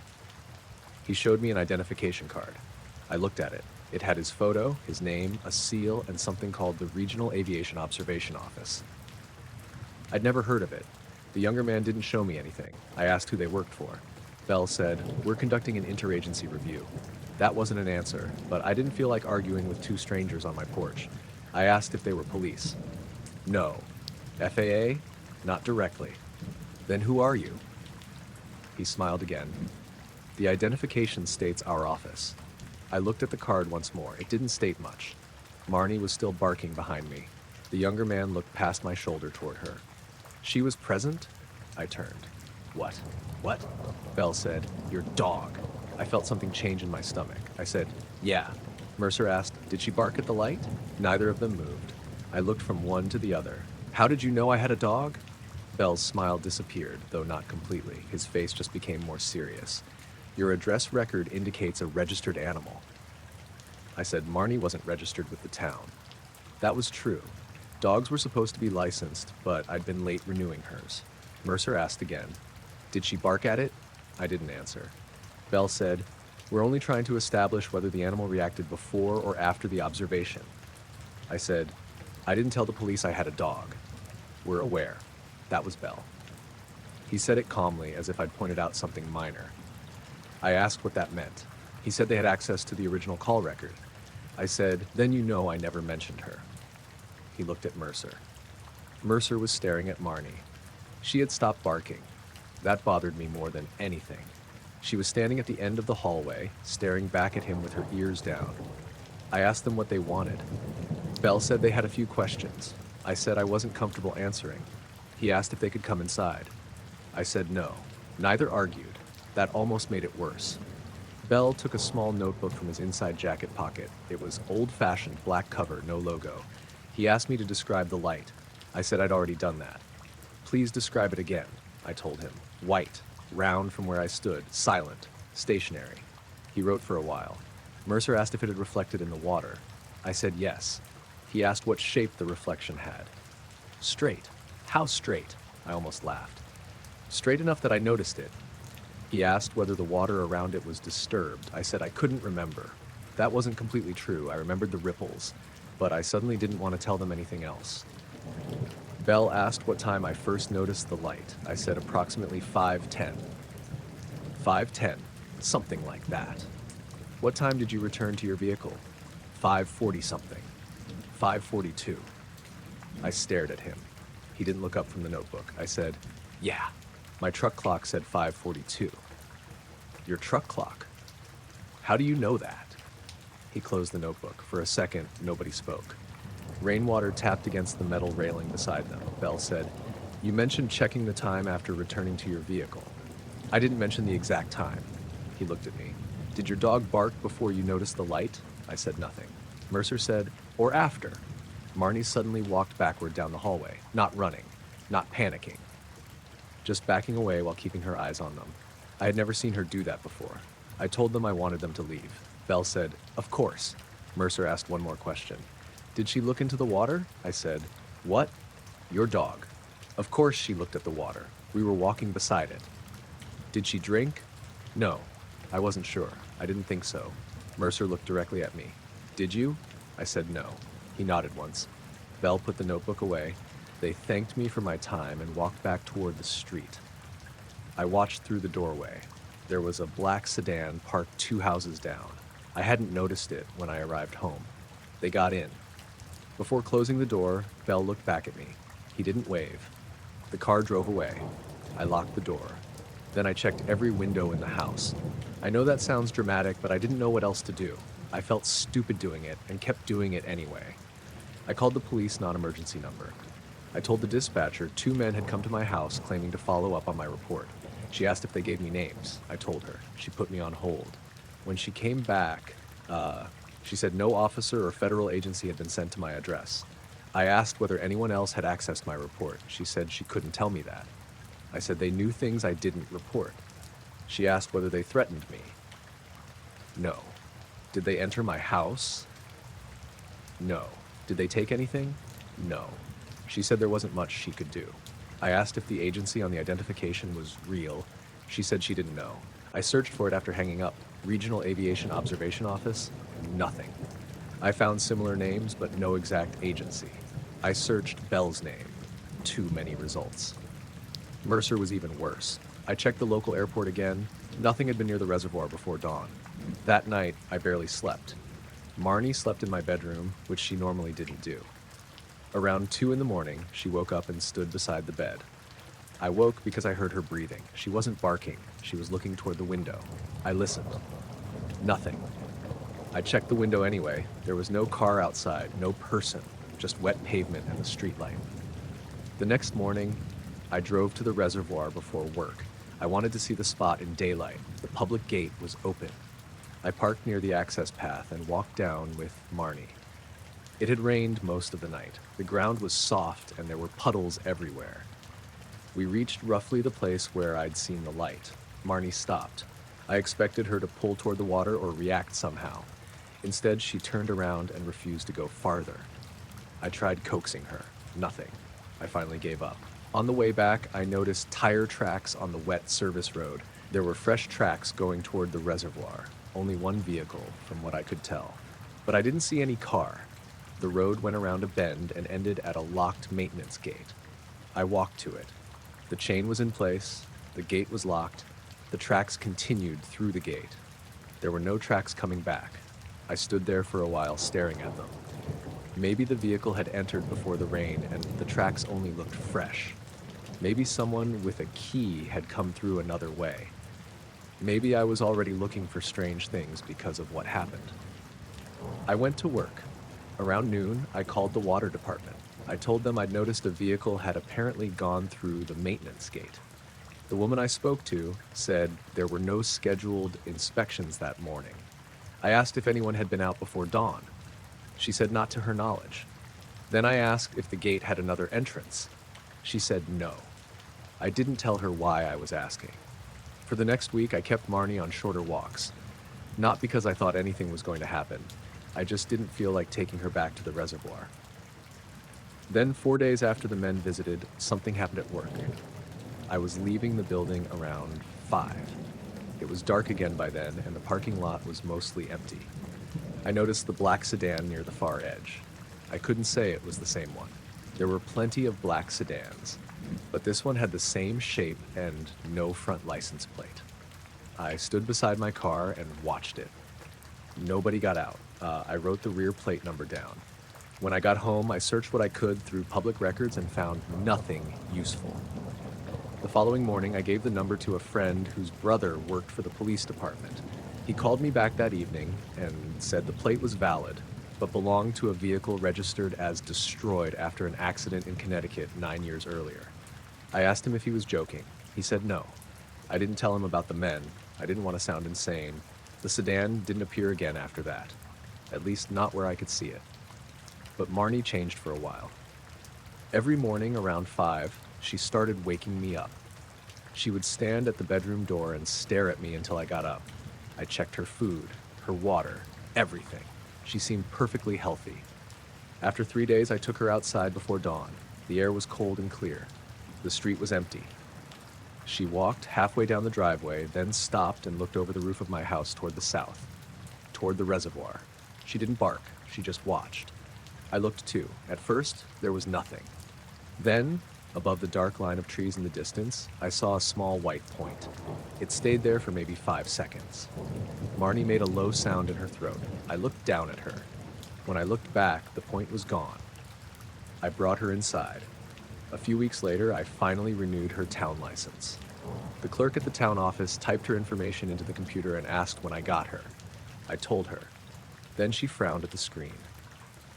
She said there was already a record for Marnie under my address. I said there shouldn't be. She turned the monitor slightly away from me and clicked through something. Then she asked if I'd previously owned another dog. I said no. She said the record had been created years before I moved into the house. I asked what breed it listed. She looked at the screen again. Border Collie mix. I asked whose name was on the old registration. She said the owner's field was blank. I didn't say anything. She printed the new tag and handed it to me. On the drive home, I kept thinking about Belle's first question. Not what I saw, not how high the light was, not whether it made a sound. He asked whether Marnie barked at it. She did. 3 times. I had never told anyone that. The cattle started making noise a little after 1 in the morning. My name was Russell Harlan. I was 52 at the time, and I ran a small cattle operation outside Decorah, Iowa. Nothing big. About 70 head on land my wife's family had owned for years, plus some rented pasture on the other side of the county road. This happened in late August. It had been hot all week, but a storm front was moving in. The air was heavy, there was distant lightning to the west, and the wind kept starting and stopping without any rain. I woke because the cattle were bawling. Not 1 or 2 animals. Most of the herd. I had heard them worked up before. Coyotes could do it. A loose dog could do it. Once a tree came down across a fence during a storm, and half the herd ended up running around like idiots. This sounded different. They were all making noise at once. My wife, Dana, woke up too. She asked what was happening. I told her I was going outside. I pulled on jeans and boots and took the flashlight from the kitchen. Our dog, Rudy, normally followed me everywhere, but that night he stopped at the back door. I called him. He wouldn't move. That was strange enough that I went back and got my old 12 gauge from the mudroom. I didn't load it. I just carried it. The cattle were in the north pasture, about 200 yards from the house. As soon as I got outside, I could tell they had bunched up. Most of them were crowded near the western fence, all facing the same direction. The calves were mixed in tight with the cows. None were grazing, none were lying down. They were staring toward the far end of the field. I shined my flashlight along the fence. Nothing. Then I saw the pale light. It was low over the field, maybe 50 or 60 feet above the ground. That was my best guess. It wasn't bright like a spotlight. It looked more like a white glow behind thin fog, except there wasn't any fog. It moved from south to north, very slowly. No blinking, no beam on the ground, no sound. I thought helicopter at first. Then I realized I couldn't hear anything except the cattle and insects. The light moved behind a row of cottonwoods near the far fence. I expected it to disappear, instead I could still see it through the trees, not clearly. Just a pale patch moving between the trunks. I stood there with the flashlight hanging at my side. The cattle started backing away from the western fence. Not running, backing. That bothered me. Cattle don't usually back away as a group. They turn and move. These animals kept facing the far field while stepping backward into each other. One of the calves slipped and nearly went down. Then the pale light stopped. Everything went quiet. The cattle didn't stop moving, but they stopped bawling. The insects stopped too. I could hear my own breathing. I looked toward the house. Rudy stood behind the screen door. I could see him through the kitchen light. He was watching me, but still wouldn't come outside. When I looked back, there were two lights. The pale one hadn't moved. A second, smaller light had appeared below it. This one was dull yellow. It sat only a few feet above the grass, maybe less. I couldn't see any object around either one. The yellow light moved toward the cattle. That was when I started walking out there. I don't know what I thought I was going to do. Probably scare off somebody with a drone. I shouted, "Hey!" The yellow light stopped. The pale light above it dimmed. Then both moved sideways at exactly the same speed. No acceleration, no turning arc. They just slid toward the far fence. The yellow one disappeared first.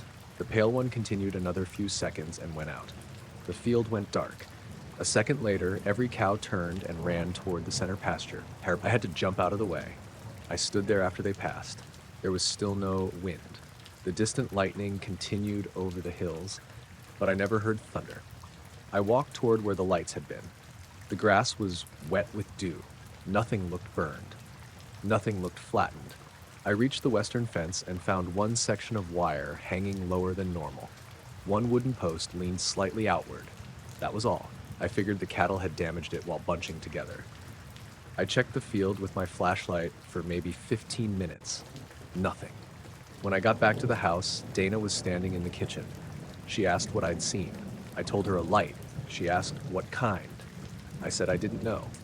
Then she asked why I'd been gone so long. I said maybe 20 minutes. She looked at the microwave clock. It was 1:54. I had gone outside a little after 1. I checked my phone, 1:54. That didn't feel right. I had walked to the field, watched the lights, checked the fence, and come back. 30 minutes, maybe 35. Not almost an hour. I didn't argue about it. I was tired. We went back to bed. I barely slept. Around 4, rain finally started. By 6:30, it had stopped. I was outside shortly after 7 checking the herd. All the cattle were accounted for. No injuries. They were calmer but still stayed farther east than usual. Rudy came with me that morning. He got halfway across the pasture and stopped. He sniffed the ground. Then he moved in a wide circle around the area where the cattle had been bunched. I walked over. The grass there looked pressed down. Not flat, just heavily trampled. That made sense. What didn't make sense were 3 bare patches near the center. Each one was roughly circular, maybe 8 inches across. The grass hadn't been crushed. It looked like it had been pushed outward. The soil in the middle was damp and darker than the rest. I crouched and touched it. Cold, much colder than the surrounding ground. I assumed there was groundwater near the surface. I didn't think much more about it. At 8:12, a black sedan came up our gravel drive. I was standing near the machine shed. The car stopped beside my pickup. 2 men got out. Both wore dark suits. That looked ridiculous on a farm after a rainstorm. The older one was maybe 60, average height, short gray hair. The younger man looked around 45, taller, dark haircut, very short. Their shoes were black and polished. The driveway was muddy enough that I had mud halfway up my boots. They walked across it carefully. Neither slipped. The older man asked if I was Russell Harlan. I said yes. He introduced himself as Martin Decker. The younger man was Joel Fenwick. Decker showed me an identification wallet. I saw a photograph, his name, and something that looked like a state seal. The wording said Agricultural Infrastructure Assessment Office. I had never heard of it. I asked if they were from the county. Decker said they were working with several state and federal offices. That was vague. I asked what they wanted. He said they'd received notice of a damaged livestock fence in the area. I actually laughed. I said, "You came all the way out here for a leaning fence post?" He didn't laugh. "We're documenting possible infrastructure damage related to overnight weather." I looked at the sky. The storm hadn't been severe. No strong wind, no hail. I told him the fence was mine and I'd fix it. He asked if they could see it. I said sure. At that point, I still thought they were some kind of insurance or agriculture people using an office name I didn't recognize. We walked toward the north pasture. Neither man carried tools, no clipboard, no measuring equipment. Decker had a small notebook in his inside jacket pocket, but he never opened it. Fenwick carried nothing. When we reached the fence, I pointed at the leaning post. Neither man looked at it, not even for a second. They walked right past. Fenwick headed toward the area where the cattle had gathered during the night. I said, "The damaged section is back here." Decker nodded. "We'll get to it." They never did. They walked slowly around the trampled grass. Fenwick crouched near one of the circular bare patches. He didn't touch it. He just looked. Then he moved to the second one, then the third. Decker stood with his hands behind his back. I asked what they were doing. He said, "Checking for ground disturbance." I said the cattle had been there. He asked how many. "Most of the herd." "All at once?" I said yes. He asked what caused them to gather. I said I didn't know. Fenwick looked up at me. "Did they arrive here before the light moved across the field?" I felt my stomach tighten. I hadn't told them about any light. I said, "What light?" Neither man answered immediately. Decker looked at Fenwick, not angry, more like he'd said something sooner than he was supposed to. Then Decker said, "There were weather reports from residents." I asked which residents. He said they couldn't discuss that. I said there weren't many houses with a view of this field. He smiled slightly. "That's why we're speaking with you." I asked how they knew the cattle had been here. Fenwick stood. Tracks. That was possible. There were hoof prints everywhere. But he had walked directly to the 3 bare circles before inspecting anything else. I said, "You didn't even look at the fence." Decker finally glanced back toward it. "We will." Again, they never did. Fenwick walked a slow circle around the disturbed area. Then he asked if I had found anything on the ground. "What kind of thing?" "Anything that wasn't normally here." I said no. "Metal?" "No." "Wire?" "No." "Glass?" "No." "Dark material?" I looked at him. "What dark material?" He didn't answer. Decker asked if I had gone into the field during the event. He called it an event. Not a storm, not a fence problem. I said yes. "How close did you get?" "To what?" He paused. "To the cattle." I told him maybe 20 yards. That wasn't completely true. I'd been closer to the lights than that when I went toward the fence. Decker asked whether I'd heard anything. I said cattle. He waited. I added that it had gone quiet for a while. Fenwick looked at him.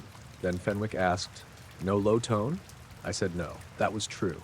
I hadn't heard any hum. He asked if my dog had come outside. That bothered me. I said no. "What kind of dog?" "Why?" "Animals can react to electrical storms." I told him Rudy was a shepherd mix. Fenwick looked toward the house. Rudy was near the porch. He hadn't barked once since the men arrived. He usually barked at every stranger who drove onto the property. Fenwick watched him for several seconds. Then he asked, "Did he refuse the doorway?" I stared at him. I said, "What did you say?" Decker stepped between us slightly. "He means, did the animal appear afraid to leave the house?" I said, "How would you know that?" Decker gave the same mild smile. "Common behavior during storms." I told them there hadn't been thunder when the lights were there. Neither asked what I meant by lights. They already knew. I asked straight out who had reported me. Decker said nobody had reported me personally. I asked how they knew my name. "Property records." "How did you know the cattle were upset?" He didn't answer. I asked how they knew about Rudy. Fenwick said, "We didn't know his name." That was technically true and completely beside the point. I told them I wanted to see their identification again. Decker showed me his. This time I looked more carefully. Agricultural Infrastructure Assessment Office. There was a small eagle seal above the lettering. No department, no address. I asked if I could photograph it. He closed the wallet. No reproduction of credentials. I asked for a business card. He didn't have one. Fenwick had walked to the third bare circle again. He leaned down. I said, "Don't touch anything." He looked at me. I wasn't going to. Then he asked, "Did you touch this?" I said, "Yes." "What did it feel like?" "Dirt." He waited. I said, "Cold." That was the first answer that seemed to interest them. Decker asked how cold. I said colder than the ground around it. Fenwick looked at his watch, then at the sky. He asked what time I'd touched it. I said maybe 7. 7:14. I stared at him. I had checked my phone after I came outside. 7:14 was probably right. I asked how he knew. He said, "Approximation." I told him that wasn't an approximation. He looked away. That was when Dana came out of the house. She walked toward us, carrying a mug of coffee. She asked if everything was okay. I said these men were supposedly investigating our fence. Dana looked at the leaning post, then at the men standing 30 yards away from it. She said, "That fence?" Decker said yes. Dana asked why they weren't looking at it. Nobody answered. Then she told me she had received a phone call about 10 minutes earlier. A man had asked whether the 2 investigators had arrived. I asked who. She said the caller wouldn't give a name. Decker and Fenwick looked at each other. Decker asked, "What exactly did he say?" Dana repeated it. "Have the 2 men reached the north pasture?" That was more specific than she'd first told me. I looked at Decker. He looked genuinely unsettled for the first time, not frightened, just surprised. Fenwick asked if the caller had sounded old or young. Dana said older. Decker asked if the man had used her name. Yes. I said, "You know him?" Decker ignored me. He asked Dana what number showed on caller ID. She said private number. Fenwick looked toward the county road. A black car was parked there, not theirs. Theirs was still beside my machine shed. This second car sat on the shoulder maybe half a mile away. I hadn't noticed it arrive. Decker saw it too. His expression changed again. He said, "We're finished here." I said, "You haven't looked at the fence." He said, "There was no need." I asked what they had found. Nothing relevant. Fenwick started walking back toward the car. Decker stayed behind for a moment. I asked him what happened in my field. He said, "Probably nothing." I said that didn't answer the question. He looked at the 3 circles. Then he said, "If you find anything unusual, don't move it." "What kind of thing?" He started walking. I followed. "Metal? Wire? Dark material?" He stopped. "Anything." I asked who I was supposed to call. He said, "You won't need to." That was the last thing he said to me. They got into the black sedan and backed down the drive. The second car on the county road pulled away first. Decker's sedan followed about 30 seconds later. Dana and I watched until both disappeared. I called the county sheriff. A deputy named Eric Madsen came out around 10. I told him the story. I showed him the ground. He took pictures. He looked at the fence. He agreed the damage was minor and probably caused by cattle. I gave him the agency name from memory. He called the county emergency management office. Nobody had heard of it. He called someone at the state agriculture department. Same answer. No investigators had been sent to our farm. Eric asked if the men had threatened us. No. Taken anything? No. Entered the house? No. He wrote a report anyway. Before he left, he asked to see the 3 circles again. We walked back. There were only 2. I thought I'd lost track of them. We searched. The first was there. The second was there. The third, the one Fenwick had crouched over twice, was gone. Not covered. Gone.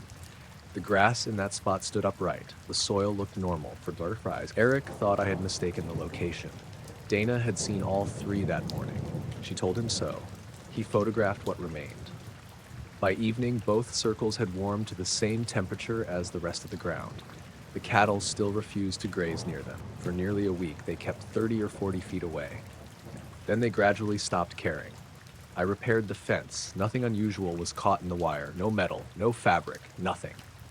About 2 weeks later, I was cleaning mud out of the bed of my pickup and found a small piece of black material under a bucket. It was about the size of 2 fingers. Thin. Flexible. One side looked dull black. The other had a faint metallic shine. I had no idea where it came from. I didn't touch it with my hands. I used pliers and put it in a plastic food container. Dana wanted me to call Eric. I did. He came out after his shift. He looked at it and said it could have been part of farm equipment, roofing material, anything. He took the container. The next morning he called me. The container was missing from his locked cruiser. He sounded embarrassed. He said he had stopped at home after leaving our place then gone to the station. Nothing else was missing, no damage to the vehicle. The evidence bag he'd put the container inside was still there, empty. I asked if he thought the two men had taken it. He said he didn't know. That autumn, I occasionally saw a black sedan on the county road. It never came up the drive. Once it stopped beside the north pasture around sunset. I drove toward it on the tractor. It left before I reached the road. The following spring, the three bare areas in the grass showed up again. All three this time, same place. Nothing cold about them, nothing growing in them either. I marked the spots with small flags and left them alone. By midsummer, weeds filled two. The third stayed bare. I sold that section of pasture years later when we reduced the herd.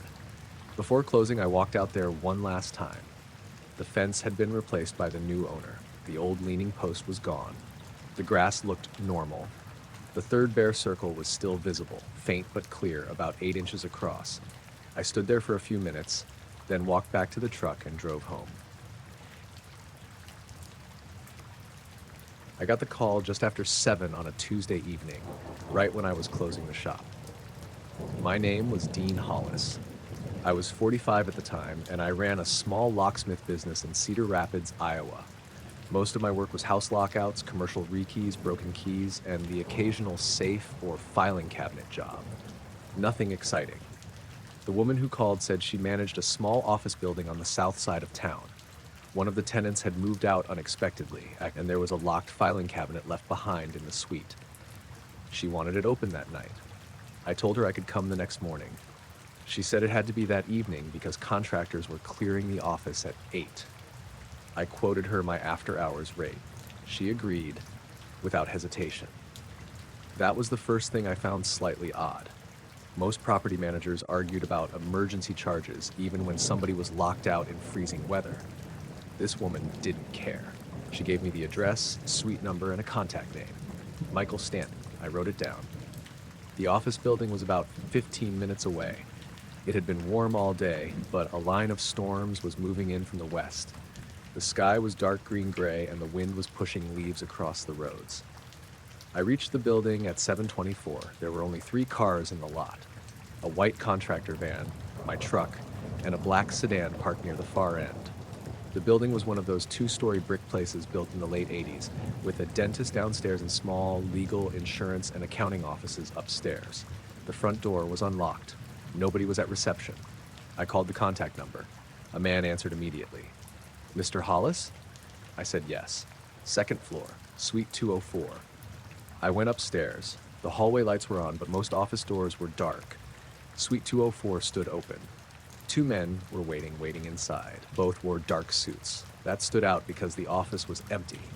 No desks, no chairs, no computers, just faint rectangles in the carpet where furniture had been. The older man walked toward me. He was around 55 with short gray hair and a wide forehead. "You got here quickly." He didn't sound pleased. I checked my phone. It had taken me 17 minutes from the call. I said, "You wanted tonight." He looked at the younger man. The younger one was maybe 40, thin, dark-haired, very pale. Then the older man said, "We expected more delay." That was a strange thing to say to a locksmith. I asked if he was Michael Stanton. He said yes. He shook my hand. The younger man introduced himself as Elliot Brandt. Neither said what company they worked for. I asked where the cabinet was. Stanton pointed toward a small room at the back. It had probably been a records office. There was nothing in it except one tall metal filing cabinet. 4 drawers, gray paint. Older model. It looked like something from the 70s or 80s. I asked if they had a key. No. I asked if they had authorization from the tenant. Stanton said the tenant had abandoned the premises and the building owner had legal possession of everything left inside. That could happen. Still, I asked for proof. He showed me a folded document with the property management company's letterhead. The building address was correct. The manager's name matched the woman who had called me. There was a signature at the bottom. Good enough for a filing cabinet. I set down my tool bag. The younger man stayed in the doorway. Stanton stood behind me. I examined the lock. Cheap wafer lock. Nothing complicated. I told them I could probably pick it without drilling. Stanton said, "Do whatever leaves the cabinet usable." I knelt in front of it. That was when I noticed the vibration, very faint. I felt it more through my fingertips than hurt it. I put my hand flat against the top drawer. There was a low vibration running through the metal. I assumed there was an air conditioning unit behind the wall. The office was otherwise so empty that any mechanical noise carried. I asked if the HVAC was running. Stanton said he didn't know. I listened. There was definitely something. A low hum, almost below hearing. It seemed to come from the cabinet itself, though I knew that didn't make much sense. I put my ear closer. The younger man said, "Problem?" I told him no. I inserted a tension tool and started working the lock. The hum stopped, not gradually. It just stopped. I sat back. The room suddenly felt much quieter. Stanton asked, "What happened?" I said nothing happened. I tried the lock again. It opened in less than a minute. I pulled the top drawer, empty. Second drawer, empty. Third, empty. The bottom drawer resisted. I assumed something inside had shifted. I pulled harder. It opened about 6 inches. There was a single manila folder inside. Nothing else. Stanton immediately stepped forward. "Leave that." I took my hand off the drawer. I wasn't touching it. Brant came into the room. He looked at the folder, then at Stanton. Neither man seemed surprised to see it. I remember thinking that was probably why I'd been called. They wanted whatever was in the folder but couldn't open the cabinet. Step. Stanton pushed the drawer closed. Then he asked, "Did you hear anything before you touched it?" I thought he meant the lock. I said, "Like what?" He didn't answer immediately. Brant did. A humming sound. I looked at him. That got my attention. I said yes. Stanton stared at me for a second. "How long?" "I don't know. Maybe when I first came in. Before you touched the cabinet?" "I think so." Brant asked, "Did it stop when you inserted the pick?" I said I wasn't sure. He asked again. I said, "It stopped while I was working on it." The two men exchanged a look. I asked what was inside the cabinet. Stanton said, "Old tenant records." I pointed at the cabinet. "Tenant records hum?" He smiled, but it wasn't convincing. "Electrical conduit runs through the wall." I said the cabinet wasn't touching the wall. It was about 3 inches out. He looked behind it. Then he said vibration could travel through the floor. That was possible. The problem was the younger man had known exactly what sound I'd heard before I described it. I started packing my tools. Brant asked if my picks were magnetic. I said no. He asked what metal they were made from. I told him mostly spring steel. He asked if I'd used any electronic tools. No. Stanton said good. I stopped. "Why good?" He said electronic tools could damage old cabinet locks. That was nonsense. Not in any ordinary way. I stood. I told them the cabinet was open and I needed a signature for the invoice. Stanton signed. The name he wrote looked like Michael Stanton, though the handwriting was almost too neat. I processed the payment on my phone. The card approved. Then lightning flashed outside. A second later, the building lights flickered. The filing cabinet made a sound, not the low hum, a sharp metallic click from inside. Brant turned toward it instantly. Stanton looked at the ceiling. Another click came from the cabinet. Then another. 3 total. I asked if there was something battery-powered inside. Stanton said no. I said, "Then what is that?" He walked over and pulled open the bottom drawer. The manila folder was still there. He didn't touch it. The drawer looked empty otherwise. Brant crouched beside the cabinet and looked underneath. I saw something change in his expression. Concerned. He stood quickly. Stanton asked, "What?" Brant said, "Nothing." Then he looked at me. "Did you move the cabinet?" "No." "At all?" "No." He asked whether I had touched the sides. I said the top and front. "Not the back?" "No." He nodded. Stanton closed the drawer. He thanked me again. I started toward the main room. Neither followed at first. When I reached the office door, I heard them talking quietly behind me. I couldn't make out most of it. I did hear Brant say, "It shouldn't have started yet." Then Stanton said something I didn't catch. I almost turned around. I didn't. I had done the job, been paid, and the whole place was giving me a bad feeling. I went downstairs. The storm had arrived. Heavy rain hit the front windows and thunder rolled close enough to shake the glass. When I stepped outside, the black sedan was still in the lot. The white contractor van was gone. There were no construction workers anywhere. That seemed odd because the woman who hired me said contractors were clearing the suite at 8. It was only 7:48. I got into my truck. As I started the engine, I noticed someone standing at the second floor window. Brant. He was looking down at me. Then the lights in suite 204 went out. I drove back to the shop because I'd forgotten paperwork there.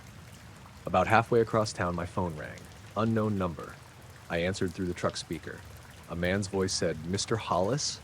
It sounded like Stanton. I said yes. He asked whether I'd experienced any problems with my tools. I said no. He asked if my phone had acted strangely while I was in the office. I checked it without thinking. The clock said 8:03. I said no. Then, I noticed the trip timer on my dashboard. I'd been driving 29 minutes. That couldn't be right. The office was maybe 12 minutes from the shop. Traffic was light even with the storm. I looked at the clock again. 8:03. I had left the building around 7:50. 13 minutes. The trip timer should have shown about 13. I told Stanton I had to go. He said, "One more thing." I waited. Did the cabinet seem warm? I said no. It had felt normal. Then, I remembered the top had actually felt cold. Cold enough to notice. I said, "Why?" The line went dead. I pulled into the shop lot at 8:07. The trip timer read 33 minutes. I shut off the truck. When I restarted it, the timer reset normally. I went inside and checked the invoice. The payment had gone through. The customer name on the card receipt wasn't Michael Stanton. It said Midwestern Records Holdings LLC. I'd never heard of it. I searched the company online. Nothing came up. I tried the number the property manager had called from. A woman answered. I asked for the manager who had hired me. She said I'd reached an answering service for a medical clinic. I thought I'd dialed wrong. I checked the number. Same one. I asked if they managed the office building on Fairview Avenue. She said no. I hung up. Then I called the building's public number. A receptionist answered from the dentist's office downstairs. I explained that I'd just done a locksmith job in Suite 204 and wanted the property manager's contact information. There was a pause. She said Suite 204 had been vacant for almost 3 months. I said I knew. I asked for the building manager. She gave me a name. Carol Whitman. Not the woman who had called me. I called Carol. She answered from home. I explained everything. She said she hadn't authorized any locksmith. I asked about Michael Stanton. She didn't know him. Elliot Brandt? No. I asked if anybody had permission to be inside Suite 204 that evening. Another pause. She said no. She asked if I'd seen signs of forced entry. I hadn't. The suite door had been open. She said the building's master key was held by her, the cleaning company, and one maintenance supervisor. I told her about the filing cabinet. She went quiet. There isn't a filing cabinet in 204. I said there definitely was. She said the former tenant had removed all furniture. The property had been inspected after they left. Empty. I told her she needed to check the office. She said she'd call the police and meet them there. I went too. I probably should have stayed away, but all my information was attached to a job that apparently hadn't been authorized. A patrol officer met us around 9. The storm had passed, leaving branches and water all over the streets. Carol unlocked Suite 204. The office was empty. Completely empty. The back room where I'd opened the cabinet was there. No cabinet. No scrape marks on the carpet. Nothing. I pointed to where it had stood. The officer asked if maybe I had the wrong suite. I showed him the invoice. Suite 204. I showed him the payment receipt. He took notes. Carol checked the building access system. The exterior door had recorded my entry at 7:23. No other entry around that time. That didn't make sense. Stanton and Brandt had been upstairs before I arrived. Carol said someone could have entered earlier and stayed inside. She checked the day's log. Nobody had access 204. The suite itself didn't have electronic locks, so that part told us nothing. Then the officer asked about cameras. There was one in the upstairs hallway. Carol pulled up the recording on her laptop. At 7:24, I appeared on camera carrying my tool bag. I walked down the hallway. I stopped outside Suite 204. The door was closed. On the video, I stood there for nearly 20 seconds. Then I opened the door myself. I told them that wasn't what happened. The door had already been opened. The officer kept playing the footage. I went inside. Nobody else appeared. At 7:49, I came back out alone. I stood in the hallway for a moment, looking behind me. Then I went downstairs. No suited men ever appeared on the camera. Carol looked at me like she was trying not to say something. I said the camera must have missed them. The hallway had no other exit. The officer asked if I'd been drinking. I said no. He asked whether I'd taken medication. No. I got angry. Then I remembered the signed invoice. Stanton had signed it. I opened the digital record on my phone. The signature field was blank. The payment was still there. Approved. Midwestern Records Holdings LLC. But no signature. The officer took screenshots. He gave me an incident number. Nothing had technically been stolen from me. I hadn't been threatened. No property had been damaged. There wasn't much to investigate. I went home around 11. My wife, Rachel, was awake. I told her the whole thing. She thought someone had set up a fake job for a reason we didn't understand. That was honestly the explanation I preferred. The next morning, the payment disappeared from my merchant account. Not reversed. Not declined. There was simply no transaction. The invoice still existed, but it showed unpaid. I called my processing company. They couldn't find an authorization for the amount. I still had the screenshot from the night before. They had no explanation. Around noon, Carol called. She'd gone through old lease files. Suite 204 had been occupied years earlier by a company called Central Plains Survey Records. They stored land surveys, mineral reports, and engineering documents. The company closed in 2009. I asked if they'd left a filing cabinet. She said old photos from the building showed several. One photo taken in 2007 included a gray 4-drawer cabinet in the back room. I asked what happened to it. She didn't know. The building changed owners in 2014. Most older furniture was removed. That afternoon, I searched Central Plains survey records. There were a few references in old planning documents, nothing current. One scanned county document listed 2 company officers, Michael Stanton, Elliot Brandt. I stared at the names for a long time. The document was dated 2006. I found another from 2008, same names. If the men I'd met were really them, the ages didn't make sense. The scanned document listed Stanton's birth year as 1941, Brandt's as 1954. Both would have been much older than the men in the office. I printed the records anyway. 2 days later, a black sedan parked across the street from my locksmith shop. I noticed it around closing time. Nobody got out. After 15 minutes, I walked toward it. The car pulled away. I couldn't see the driver. It didn't come back. About a week later, an envelope arrived at the shop. No return address. Inside was a $20 bill and a short typed note for the lock damage. I hadn't damaged the lock. Under the note was a photocopy of the invoice I had made that night. This copy had Stanton's signature on it.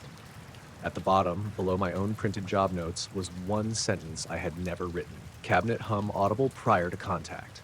I gave the paper to the officer who had taken the first report. He added it to the file. Nothing further came of it. Several months later, I got another after-hours call from the same office building. A real one this time. A dentist had locked medication in a cabinet and broken the key. Carol Whitman met me personally. I went upstairs afterward because I wanted to look at Suite 204 again. The door was open for painting. The room was still empty. In the back office, there was a rectangular discoloration in the carpet, about the exact size of a 4-drawer filing cabinet. I crouched and touched the carpet. For a second, I felt a faint vibration through my fingertips. Then it stopped. I stood up, went downstairs, finished the paperwork in my truck, and drove home. I found the VHS tape in a charity shop in Shrewsbury on a wet Thursday afternoon. My name was Helen Pritchard. I was 43 at the time, and I worked from home doing payroll for a construction company. I collected old local history stuff as a hobby: postcards, parish books, home movies, anything with places I recognized. The tape was in a cardboard box under a shelf of DVDs. Most of them were weddings, television recordings, and children's films taped off the BBC. This one had no proper case, just a clear plastic sleeve and a white label stuck to the spine. Rockster 14 Oct 1994 Field 3. That got my attention because Rockster was only a few miles outside town. I asked the woman behind the counter how much it was. She said 50 pence. I bought it with 2 old postcards and took everything home. It had been raining all day, and by 6 the sky was already dark. My husband Mark was working late, so I made tea and dug our old VHS player out of a cupboard. We still had one because Mark refused to throw anything away. The tape looked normal, no mold, no damage. I rewound it before playing. The first few minutes were completely ordinary. A field, someone filming from what looked like the edge of a lane. The camera was shaky, probably handheld. There were hedges in the foreground and a line of trees farther back. The date was stamped in yellow numbers in the bottom corner, 14/10/94. No time, there was almost no sound except wind. After maybe 30 seconds, a man's voice said, "It's still there." Another voice farther away said something I couldn't make out. The camera zoomed in. At first, I didn't see what they were talking about. Then I noticed a dark shape above the field. It sat just below the cloud layer. I say shape because I couldn't tell what it was. It wasn't round. It wasn't a plane. It looked almost flat from that angle, with one end slightly higher than the other. There were no lights, no obvious wings, no movement. It simply hung there. The camera stayed on it for maybe 6 seconds. Then the image rolled badly. White static crossed the screen. The sound dropped out. When the picture returned, the camera was pointed at the ground. The man holding it was breathing hard. Someone said, "Don't point it at it." Then the tape cut to blue. That was all. I checked the counter. 3 minutes and 41 seconds of footage. The rest of the tape was blank. I rewound and watched it again. The second time, I noticed something near the hedge. A person. At least I thought it was a person. Far to the right side of the frame, standing partly behind a fence post. Dark coat, very still. The camera never focused on them. They were visible for maybe 2 seconds before the zoom shifted. I paused the tape. The picture was too poor to make out a face. I took a photo of the television screen with my phone. Then I replayed the part with the object. 6 seconds, maybe 7. The shape didn't seem to drift, even though the trees were moving in the wind. That was what bothered me. Anything airborne should have moved at least slightly. A balloon, a helicopter, even something suspended from a crane would have shifted. This didn't. Mark got home around 8:30. I showed him. He watched once and said it was probably a piece of old farm equipment hanging from something we couldn't see. I asked what it could be hanging from. He said he didn't know. Then he watched again. He became less confident. We looked up Roxeter on a map and tried to work out where the field was. There were plenty of possibilities. The village was small, but the countryside around it was open farmland in every direction. The label said Field 3, which suggested whoever made the tape had recorded more than one location or had numbered fields for some reason.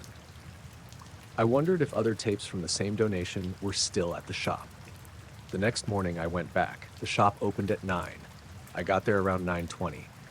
The same woman wasn't working. A younger volunteer named Sophie was behind the counter. I asked if they still had the box of VHS tapes. She pointed me toward the back. It was gone. I asked if they'd sold them.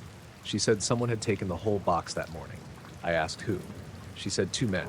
That made me pause. Together? Yes. She said they'd come in right after opening.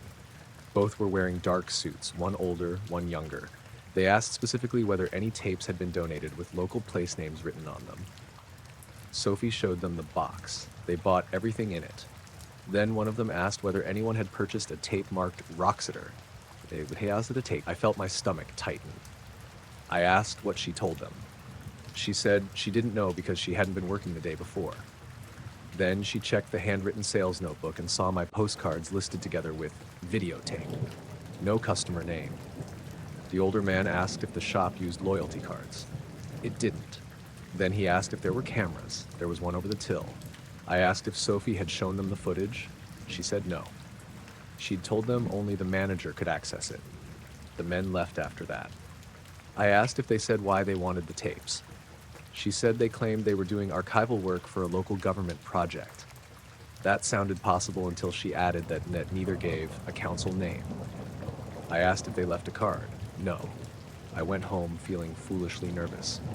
There was no reason they would know I had the tape. Even if they got the security footage, I'd been wearing a raincoat and hadn't given my name. I told Mark. He thought the men were probably collectors who knew what the tapes were. He said, maybe the footage showed military activity from the 90s and somebody was trying to recover old copies. That didn't make me feel better. I decided to digitize the tape. I had a small USB video capture device I'd bought years earlier. That afternoon, I connected the VCR to my computer and copied the whole recording. The transfer worked normally until the object appeared. At that exact point, the software froze. The picture stopped. The audio continued for about 2 seconds. Then the program crashed. I tried again. I cleaned the tape heads, tried another cable, same result. The VHS played normally on television. It just wouldn't capture past that point. Mark suggested the tape had a damaged control track. That was probably true. I recorded the television screen with my phone instead. The quality was terrible, but at least I had another copy. Around 6, I received a call from an unknown number. I answered. A man asked, "Mrs. Pritchard?" I didn't say yes. I asked who was calling. He said his name was Alan Reeves, and that he was trying to locate historical video material connected to a land survey around Roxeter. I stood there in my kitchen without saying anything. Then he said, "You purchased a tape yesterday." I asked how he got my name. He said the charity shop had been helpful. That wasn't true. I had just spoken to Sophie. I asked what organization he represented. There was a short pause. Regional Land Archive. I had never heard of it. I asked why they wanted the tape. He said it had been donated accidentally with private project records. I asked what project? Survey work. What kind? Land assessment. I said there was a strange object in the footage. The line went quiet, not dead, just quiet. Then Reeves said, "How much of that section did you watch?" I didn't answer. He asked again. I said all of it. Another pause. "Did you make a copy?" That was when I hung up. Mark wanted me to call the police. I said we had nothing to report. Nobody had threatened me. Nobody had come to the house. A man had asked for a tape. It sounded ridiculous. That evening, I put the VHS in a drawer in our bedroom. Not hidden exactly. I just didn't want it sitting beside the television. At 10:40, someone knocked on the front door. Mark and I both heard it. 3 normal knocks. He looked through the window beside the door. 2 men stood on the pavement. Dark suits. One older, one younger. I knew immediately. Mark opened the door but kept the chain on. The older man introduced himself as Alan Reeves. He was about 60, with short gray hair and a tired-looking face. The younger man said his name was Jonathan Kerr. He looked maybe 45. Reeves showed identification through the gap. It was a laminated card in a leather wallet. Regional Land Archive, his photograph, his name, some kind of crest. Kerr showed the same. Mark asked what government department that was. Reeves said they worked under contract with several local authorities and land agencies. He was polite, very polite. That made it stranger somehow. He asked if I still had the tape. I came to the door. I said yes. He asked if we would return it. I asked why. It contains material recorded during a restricted survey. I said the tape was from 1994. Correct. Why are you trying to recover it 30 years later? He looked at Kerr. Kerr said, "It only recently came to our attention that copies remained in private storage." Copies. That word stood out. I asked how many there were. Neither answered. Mark asked whether the object in the video belonged to them. Reeves said, "No." Very quickly, I asked what it was. "We don't know." That was the first answer that felt genuine. Then Kerr asked, "Did you notice anybody standing near the western hedge?" I felt cold. I hadn't told Reeves about the person in the frame. I hadn't mentioned it on the phone. I said, "Why?" He looked at Reeves. Reeves said, "The original survey team included several people." I asked who the person was. He said he couldn't identify individuals from old footage. I said, "Then how do you know where they were standing?" Neither answered. Mark shut the door. We didn't give them the tape. They stayed outside for maybe a minute. Then they walked away. A black sedan was parked farther down our street. We watched them get in and leave. The next morning, I called the council. Nobody had heard of Regional Land Archive. I tried the county archives. Same thing. I searched the name online. Nothing exact. I called the number Reeves had used. It rang once. Then a recorded message said, "This number is not in service." I called the charity shop again. The manager answered. I told her what happened. She became very quiet. She said the 2 men had come back that morning. They wanted to see the security recording from Thursday. She refused.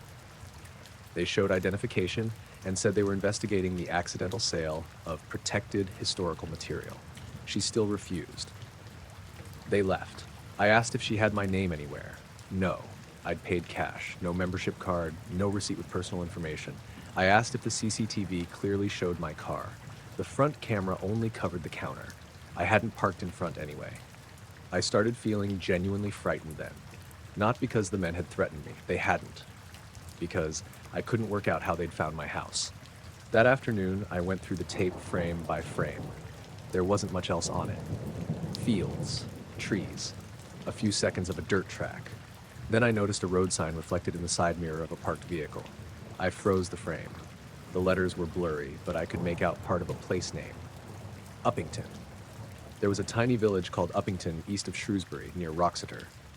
Mark and I drove out there on Saturday morning. It was bright and cold, nothing dramatic. We found a lane that looked similar to the one in the footage. After about an hour, we found the field. I was almost certain. Same tree line, same hedge shape, same rise in the ground. The old wooden fence was gone, replaced by wire, but the landscape matched. We parked by a public footpath and walked closer. There was no sign explaining anything, no survey markers, no military land, just farmland. A man working near a gate asked if we needed help. His name was Peter Dawes. He said his family had farmed nearby since the 70s. I asked if he remembered anything unusual happening there in October 1994. He laughed. Then he stopped when I mentioned the tape. He asked where I'd gotten it. I told him. He looked toward the field. Then he said, "People came around after that." I asked who. He said men from the government. At least that was what people assumed. He had been 19. He remembered 2 black cars parked near the lane for several days. Men in suits spoke to several residents and asked if they'd seen lights over the fields. I asked if there had been lights. Peter said yes, for 3 nights. White lights that moved slowly over the farmland. On the final night, his father saw something dark sitting above the field. No sound. It stayed there for several minutes. Then a bright light appeared below it. After that, it was gone. I asked if anyone filmed it. Peter looked at me. Apparently. I showed him a still from the VHS on my phone. His face changed. He knew the field immediately. Then I showed him the person near the hedge. He stared at it for a long time. He said, "That could be Colin." I asked who Colin was. A local man who filmed weddings and football matches. Peter thought he might have been the person with the camera. I asked if Colin was still around. He gave me a surname, Harris. Colin Harris had moved to Wales years earlier. Peter didn't know more. Before we left, he asked if the tape had a number on it. I said Field 3. He nodded. I asked what that meant. He said he'd heard there were at least 5 tapes. We drove home. That evening, I found a current telephone number for a Colin Harris in Powys.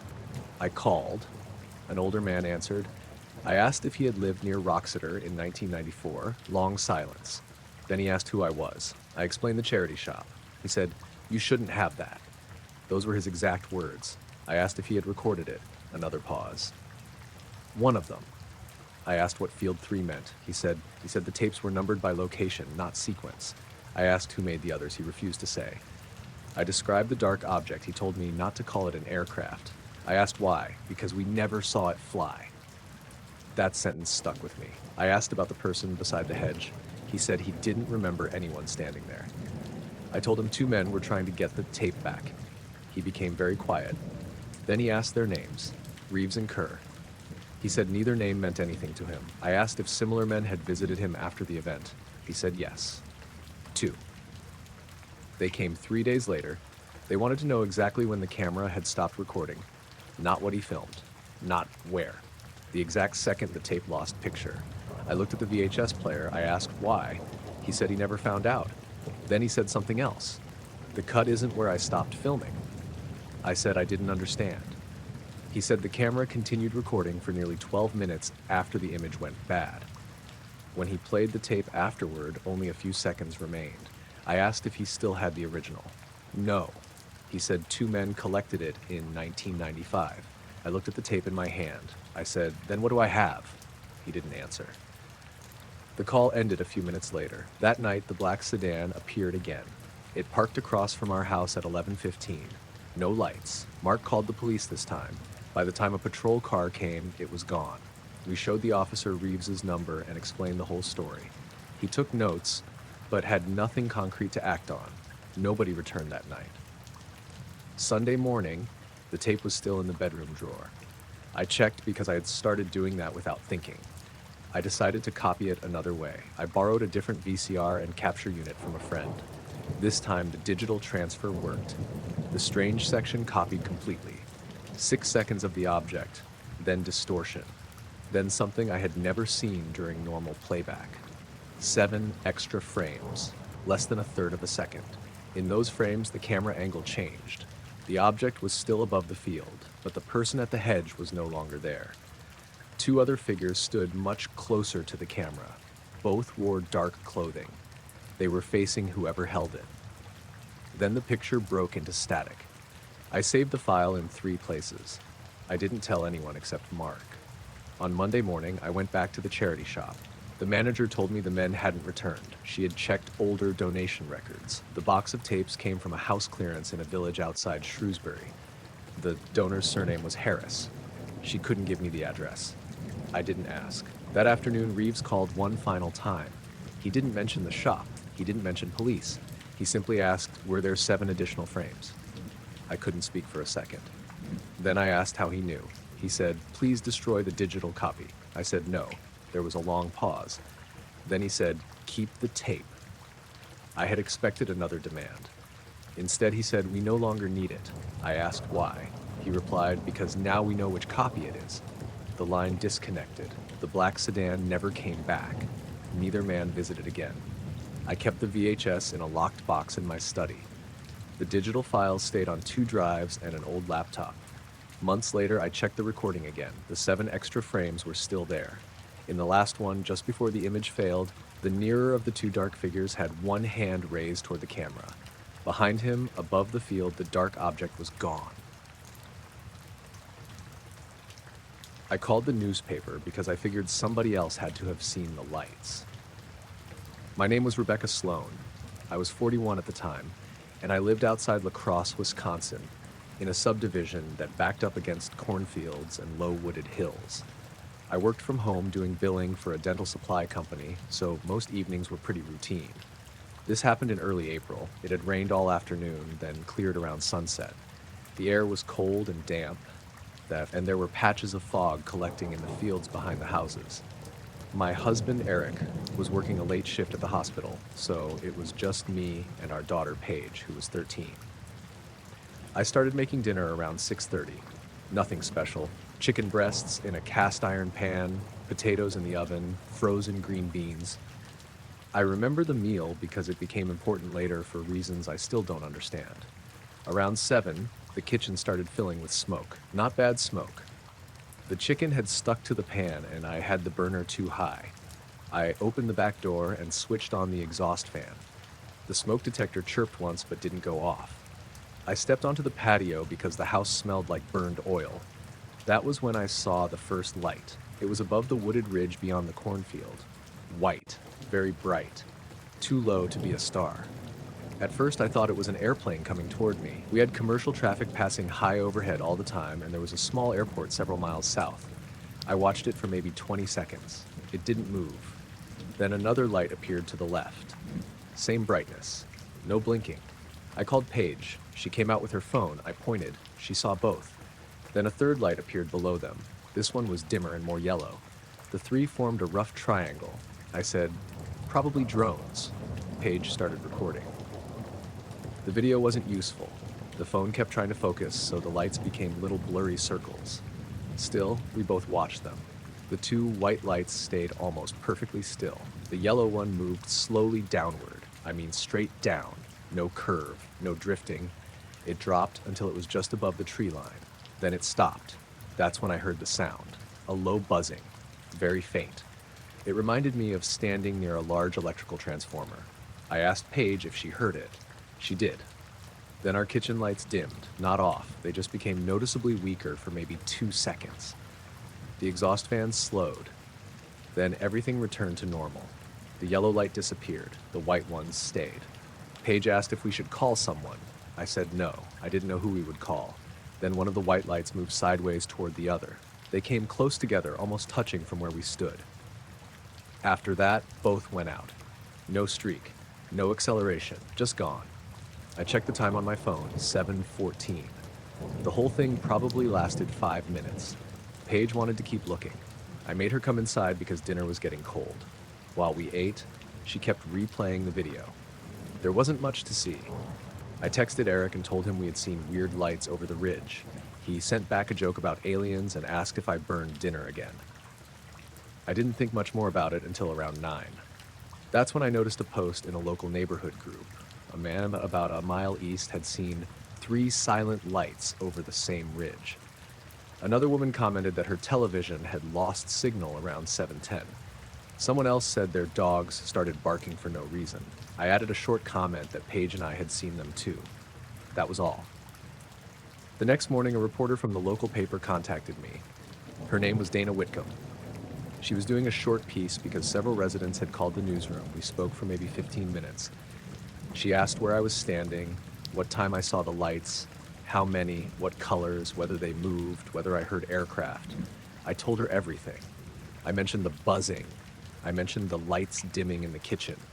I did not mention what I had cooked. There was no reason to. She asked if she could use my name. I said yes.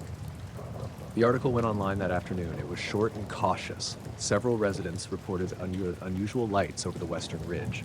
No confirmed aircraft issue. Airport officials had no information. Police had received 2 calls, but found nothing. The article quoted me saying the lights stayed completely still for several minutes. That was about it. The next day was normal. Then, at around 4:30 in the afternoon, a black sedan parked in front of my house. I noticed it from my office window. 2 men got out. Both wore dark suits. It wasn't raining, but it was cold and windy. They had black overcoats over the suits. The older man was maybe late 50s with gray hair and a narrow face. The younger one looked around 40, dark hair, very pale. They walked up the driveway together. I assumed they were insurance people or maybe someone connected to the airport. They knocked. I opened the door but stayed inside. The older man asked if I was Rebecca Sloan. I said yes. He introduced himself as Howard Larkin. The younger man was Neil Bowers. Larkin showed me identification in a leather wallet. It had his photograph, name, some kind of federal-looking seal, and the words Regional Air Incident Review Office. I had never heard of it. I asked if they were FAA. Larkin said, "We coordinate with several aviation agencies." That wasn't really an answer. He said they were following up on reports of unexplained lights Tuesday evening. I asked if they had figured out what they were. He said not yet. Then he asked if they could speak with me for a few minutes. I didn't invite them inside. We stayed on the porch. Larkin didn't seem bothered. He took out a small notebook. Bowers stood slightly behind him. Larkin asked me to confirm the time I first noticed the lights. I said around 7:10. He asked if I could be more exact. I said I'd check my phone at 7:14 after they disappeared. He asked how long I watched them. 4 or 5 minutes. He wrote that down. Then he asked what I had been doing immediately before going outside. I said cooking dinner. "What were you cooking?" I actually laughed. I thought he was joking. He didn't smile. I said, "Why does that matter?" "We're reconstructing the timeline." I told him chicken. He asked how I prepared it. That started to make me uncomfortable. I said in a pan. "Gas or electric stove?" "Gas." "What else was cooking?" I said, "In the oven?" "Yes." "Gas oven?" "Yes." Then Bowers asked, "Vegetables?" I looked at him. "Green beans." "Fresh?" "Frozen." I stopped myself. I said, "What does any of this have to do with lights in the sky?" Larkin said they were trying to establish exactly why residents happen to be outside at certain times. I said I went outside because I burned the chicken. He asked if anything triggered the smoke detector. I said it chirped once. Bowers looked at Larkin. Larkin wrote something. Then he asked whether I had opened a window or door first. The back door. Before the detector chirped or after? I had to think. I said probably before. He asked whether the exhaust fan was already on. I said yes. Then Bowers asked, "Was the fan speed affected before you observed the yellow light?" I stared at him. I had told the reporter the fan slowed when the kitchen lights dimmed, but the newspaper article had not included that detail. I said, "How do you know about the fan?" Larkin answered, "Your original statement." I said, "To who?" "The reporter." I told him the reporter hadn't published that. He said agencies sometimes received full interview notes during follow-up. That seemed possible, though I didn't like it. Then he asked whether my daughter had been outside. I said yes. "Before you called her?" "No." "She came out after you noticed the first 2 lights?" "Yes." Bowers asked whether Paige had been holding anything metallic. I said her phone. "Anything else?" "No." "Keys?" "No." I asked why that mattered. He said it probably doesn't. That was becoming their answer to anything strange. Larkin asked whether the back patio light was on. I said no. He asked whether the kitchen light behind me had been visible through the open door. Yes. Bright? Normal. Warm color or cool? I looked at him. I said, "You're asking me what color my kitchen bulbs were?" He nodded. I said, "Warm white." He wrote it down. Then Bowers looked past me into the house. I shifted so he couldn't see much. He asked whether the smoke detector was still in the same place. I said yes. I asked if they wanted to inspect my kitchen now. He said no. Larkin asked about the buzzing sound. Where did it seem to come from? I said outside. Above you? I couldn't tell. From the ridge? Maybe. From the ground? I said no. He asked if I felt vibration through the patio. I hadn't. He asked if I had any headache afterward. No. Metallic taste? No. Nausea? No. Ringing in my ears? No. I asked again what kind of aircraft investigation included questions like that. Larkin smiled faintly. Unusual incidents produce unusual reports. Then he asked whether I'd looked at the lights immediately after stepping outside or whether I'd first looked toward the field. I didn't understand. I told him the ridge was basically straight ahead from the patio. He asked, "What caused you to look up?" I said the light caught my attention. Bowers interrupted. "The smoke." I looked at him. He said, "The smoke brought you outside." I said, "Yes." Then he asked exactly when the chicken started burning. I told him I didn't know. He asked if I could estimate. 6:55? 7? I said maybe 7:05. He looked toward Larkin. Larkin asked if the burner had been turned down before I opened the door. I said yes. Then he asked something that really bothered me.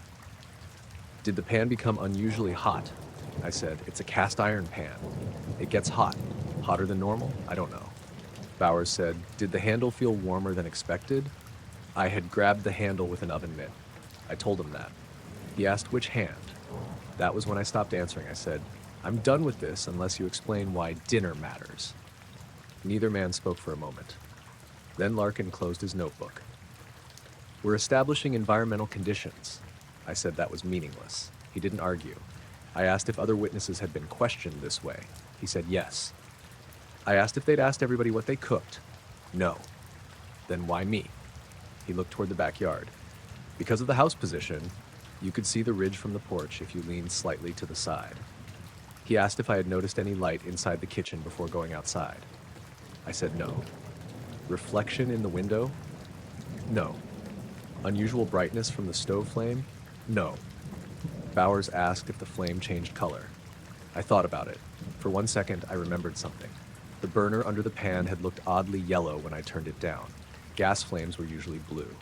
But that could happen if there was food or grease around the burner. I said, maybe. Both men became still. Larkin opened the notebook again. "What color?" I said yellow. "Entire flame?" "I don't remember." "Before or after the smoke detector?" "I don't know." Bowers asked, "Before you saw the first light?" "Obviously before." I told him that. He asked, "How long before?" I was getting angry. "Maybe 30 seconds. Maybe 2 minutes." Larkin wrote for several seconds. Then Bowers asked whether the burner ever went out. No. Did I smell gas? No.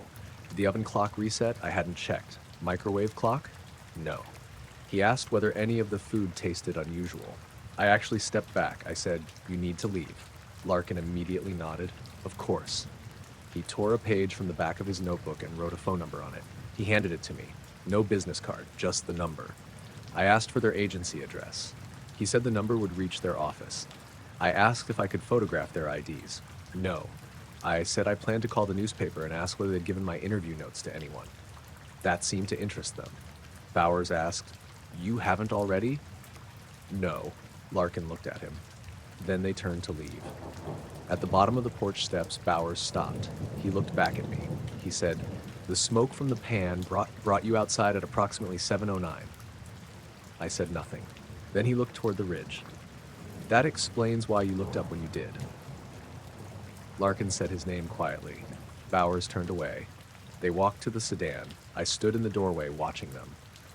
Before getting in, Larkin looked toward our kitchen window. Then they drove away. I locked the door. The first thing I did was call Dana at the newspaper. I asked if she'd shared my notes with any federal agency. She said no. Nobody had asked. I told her about the 2 men. When I gave her the agency name, she searched while we were still on the phone. Nothing. She asked what they'd wanted. I told her. There was a long pause when I got to the questions about dinner. Dana said, "I didn't even write that down." I asked what she meant. She said when she'd interviewed me, I had told her I was making dinner, but she had never asked what kind of food. Her notes only said, "Went outside from kitchen." Nothing about chicken. Nothing about potatoes. Nothing about the exhaust fan. I said they knew about the fan too. She went quiet again. Then she asked if I had reported the dimming lights to police. I hadn't. Only to her. She said she would contact the local police chief. I called Eric. He came home early. We checked the outside cameras. We had a cheap doorbell camera. It showed the black sedan arriving at 4:27, the two men walking up the driveway. Then, right before they reached the porch, the video froze. It stayed frozen for 38 minutes. When it resumed, the sedan was gone. I knew they had been there maybe 20 minutes, not 38. I checked my phone. They'd arrived around 4:30 and left just before 5. The camera timestamps showed the outage from 4:28 to 5:06. Eric said the camera probably lost Wi-Fi. Our internet logs showed no outage. That evening, Dana called back. The police chief had no knowledge of any federal aviation investigators working in the neighborhood. He said no agency had requested witness information. Dana wanted to write a second article about the visit. Her editor told her to wait until they could verify the men. The phone number Larkin gave me worked that night. A recording answered, "Air incident review." No agency name, no menu, just a beep. I hung up. The next morning I called again. The number was disconnected. I started thinking about the dinner questions more than the lights. I checked the gas stove. Everything worked normally. I pulled the smoke detector down. Battery was fine. I even asked the utility company to inspect the gas lines because Eric thought maybe some pressure issue had caused the yellow flame. A technician came out 2 days later. No leak, no pressure problem, nothing wrong. I told him the burner had briefly burned yellow. He said that could happen from humidity, dust, grease, cleaning chemicals, plenty of normal things. That made me feel better. Then he asked why I had requested an inspection so urgently. I told him only that 2 men had been asking questions about the stove. He laughed. "Government guys?" I looked at him. He said 2 men in suits had come by the utility office the morning before. They had asked whether there had been any gas pressure irregularities in my neighborhood Tuesday evening. I asked if they gave names. He didn't remember. They showed credentials and spoke with a supervisor. I called Dana again. She contacted the utility company. Their supervisor confirmed the visit, but wouldn't give her details. After that, I started paying attention to cars around the neighborhood. For about a week, I saw the black sedan twice. Once near the school bus stop. Once parked at the end of the street around 7 in the evening. I never saw the men outside it. Then it stopped appearing. The lights didn't return either. About a month later, Dana called me. She had tracked down another witness from a subdivision east of ours. A retired man named Charles Keller. He'd seen the same lights from his backyard. 2 suited men visited him too. They asked what he'd been doing when he noticed them. Charles had been grilling outside.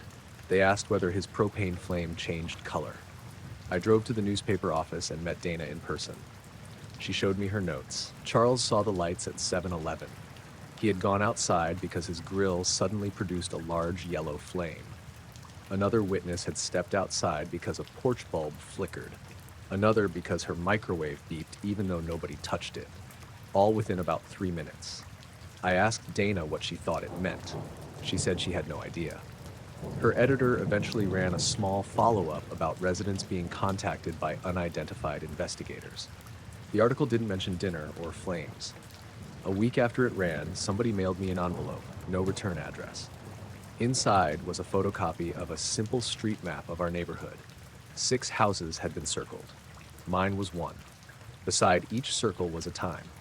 7:08, 7:09, 7:10, 7:11, 11, 7:12. At the top of the page, someone had typed, "Visual acquisition sequence." I didn't know what that meant. I gave the map to the police chief. He kept the original and gave me a copy. Nothing came of it. Months passed. Everything went back to normal. The following spring, Eric replaced our old gas stove during a kitchen remodel. When he pulled it away from the wall, we found a small burned patch on the drywall behind it. Not a fire mark, more like a pale brown circle about the size of a dinner plate. There was no damage to the stove itself. The installer said it might have been old heat discoloration. He wasn't concerned. Before they covered the wall, I took a picture. The timestamp was 10:22 in the morning. That evening, while moving old kitchen items into a box, I found the cast iron pan I'd used the night of the lights. There was a shallow circular mark on the bottom, perfectly centered. The metal inside the circle had turned slightly lighter than the rest of the pan. I showed Eric. He said it was probably from the burner. I washed it, dried it, and put it back in the cabinet. I never saw the two men again. The dead patch was beside the lower service road when I came through at 6:40 in the morning. My name was Travis Koenig. I was 47 at the time, and I worked maintenance for a municipal reservoir outside Fort Collins, Colorado. I had been there almost 11 years. Most days I checked pumps, gates, fencing, drainage, water level equipment, and whatever else broke. This happened in late May. The morning was cool and clear. There were still streaks of snow high on the mountains, but down around the reservoir, everything was green from spring rain. The sun had just come over the eastern ridge, and there wasn't much wind. The patch stood out because that part of the property was usually thick with grass. It was roughly 12 feet across, almost perfectly round, and everything inside it was brown. Not flattened. Dead. The grass around the edge was normal. I stopped my truck and got out. At first I thought somebody had spilled herbicide. We had contractors spraying weeds along some of the access roads, but they weren't supposed to be anywhere near that section. I walked around the circle. There was no smell, no tire tracks through it, no footprints that I could see. The center looked darker than the edges, almost black where the soil showed through. I crouched and touched the ground. It was cold. That caught my attention because the sun was already warming the road. I put my palm on the dirt outside the patch. Normal. Inside it, noticeably colder. I stood up and looked around. The service road ran between the reservoir fence and a low hill covered in brush. There were no houses nearby. The closest public road was probably 3/4 of a mile away. I took a few pictures with my phone. Then I noticed something in the ditch.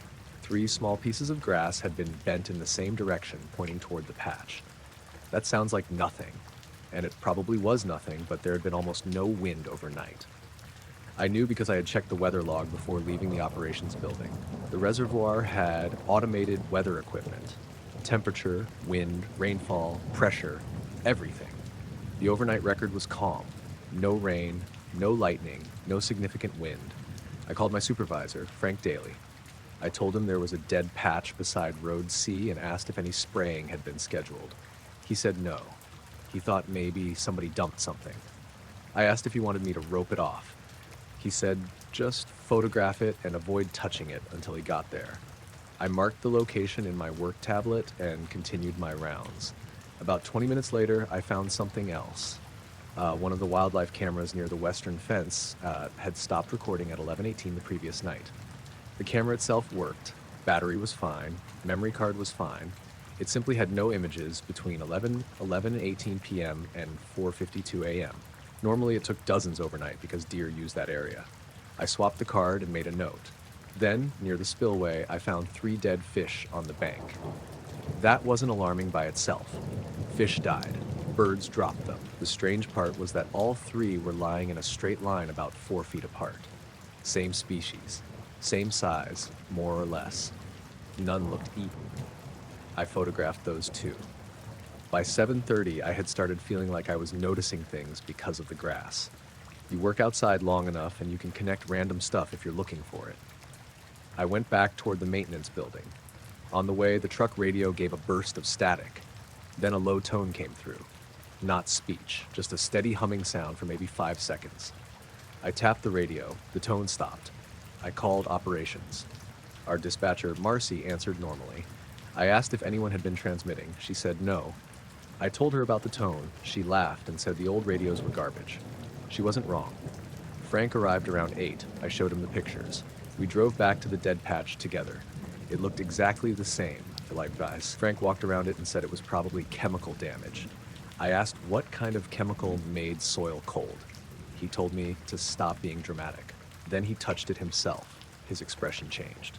He said, That's weird. We decided to get an environmental sample later that morning. Before we left, Frank pointed out something I hadn't noticed. There were 4 shallow depressions around the outside of the circle, not inside. Around it, each was maybe 6 inches wide. One north, one south, one east, one west. They weren't deep enough to be post holes. There were no tracks leading between them. Frank took another photo. At 9:15, a white county SUV came through the main Gations building. 2 men were inside. A few minutes later, they parked near our office. Both got out wearing dark suits. That looked strange immediately. Nobody came to that reservoir in a suit unless there was a meeting with city management, and even then, they usually stayed in the administration building. The older man was around 60, with short gray hair and glasses. The younger one looked maybe 40, dark hair, slim build. Both wore polished black shoes. The younger man carried a clipboard. They walked in without knocking. The older one asked for Frank. He wasn't in the office. He had gone to inspect a valve station. I asked who they were. The older man introduced himself as Henry Lowe. The younger one was Matthew Sears. Lowe showed me an identification card. It had his picture, name, a seal, and the words Western Watershed Infrastructure Review. I had never heard of it. I asked if they were state employees. Lowe said they were working with multiple state and federal water agencies.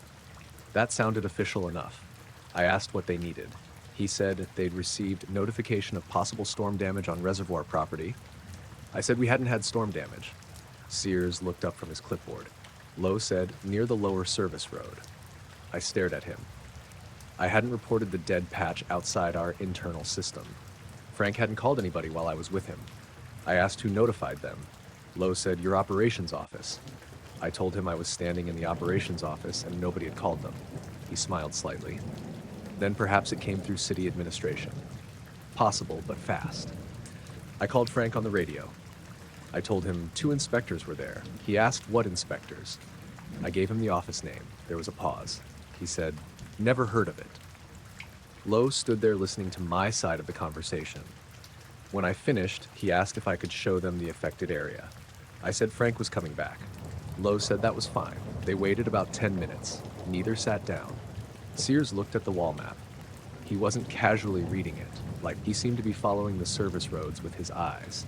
When Frank arrived, he checked their IDs. They showed him the same credentials. He asked why they were there. Storm damage. Frank said there wasn't a storm. Neither man reacted much at first. Lowe asked whether we could show them the location. We drove separately. Frank and I took the maintenance truck. The 2 men followed in their SUV. When we reached Road C, Lowe parked directly beside the dead patch without us pointing it out. Frank noticed. He looked at me. I looked back. The men got out. Sears carried the clipboard. No sample kit, no camera, no measuring tools. Lowe walked to the edge of the circle. He didn't step into it. Sears stood on the opposite side. For nearly a minute, neither said anything. Then Lowe asked, when did you first see this? I told him 6:40. He wrote nothing down. Sears asked, was that before or after the storm passed? I said, what storm? He looked at Lowe. Lowe said, the overnight weather event. I told him there hadn't been one. Neither man moved. Frank said, we had clear conditions all night. Sears looked down at his clipboard. Lowe asked, no lightning? No. Rain? No. Wind? Almost none. They became noticeably quiet. Not confused. Quiet. It was different. Before that, they'd sounded like bureaucrats checking boxes. After I said there was no storm, they both looked at the ground like something no longer matched what they expected. Frank asked them what weather report they were working from. Lowe said, regional data. I told him our reservoir had an on-site station. I could give him the full overnight log. He said that wouldn't be necessary. Sears asked, no electrical storm at approximately 11:20? I felt a small pressure in my stomach. The wildlife camera had stopped at 11:18. I hadn't mentioned that. I said, why 11:20? He looked at Lowe. Lowe answered, that's the approximate period of reported activity. What activity? No answer. I said, our camera went out at 11:18. That got both of them looking at me. Lowe asked, what camera? I told him a wildlife camera near the western fence. How far from here? Maybe half a mile. Did it lose power? No. What did it record? Nothing. That's the problem. Sears wrote something on his clipboard for the first time. Then he asked whether any other equipment had malfunctioned. I mentioned the radio tone. Frank gave me a look like I was oversharing. Lowe asked what kind of tone. Low hum. How long? 5 seconds. Exact time, I didn't know. Somewhere around 7. Sears asked if I'd heard the same sound the previous night. I said I hadn't been there. He looked surprised. You didn't work overnight? No. He turned to Lowe again. That was the second time they had assumed something about me that was wrong. Frank asked whether they'd actually been sent by the city. Lowe showed his identification again. Frank said that wasn't what he asked. Lowe stayed polite. We were asked to assess possible environmental damage. By who? I can't provide the originating office. Frank laughed once. Then you don't need to be on our property. Sears crouched near one of the shallow depressions outside the circle. He didn't touch it. He asked if we'd made those. No. Any equipment placed here? No. Survey markers? No. He stood. Then he asked, was anything found in the center? I said no. He asked, nothing metallic? No. Any black material? No. Glass? No. I said, what are you expecting us to find? Lowe interrupted. General debris. I looked at the perfectly clean circle. There isn't any debris. He nodded. That's helpful. Frank told them he wanted to call city administration before allowing them to continue. Lowe said, of course. Frank walked back toward the truck to use his phone. I stayed near the men. Sears looked across the reservoir. The water was visible through a gap in the trees. He asked if the level had changed overnight. I said not significantly. He asked whether any alarms had activated. No. Then he asked, did the water become still? I said I didn't know. He turned toward me. At 11:18. I told you I wasn't here. He seemed to remember. Right. I asked again what had happened at 11:18. He didn't answer. Then I noticed the clipboard. Most of the top page was covered by his hand, but I could see a printed diagram, a circle. 4 marks around it, one at each compass point. Exactly like the patch. I stepped closer. He tilted the clipboard against his chest. I said, you already had a drawing of this. He said nothing. Lowe looked at him. I said it again. That diagram was already on your paper. Lowe answered. It's a standard inspection form. For dead grass, for ground disturbances. I asked to see it. Sears closed the clipboard. No.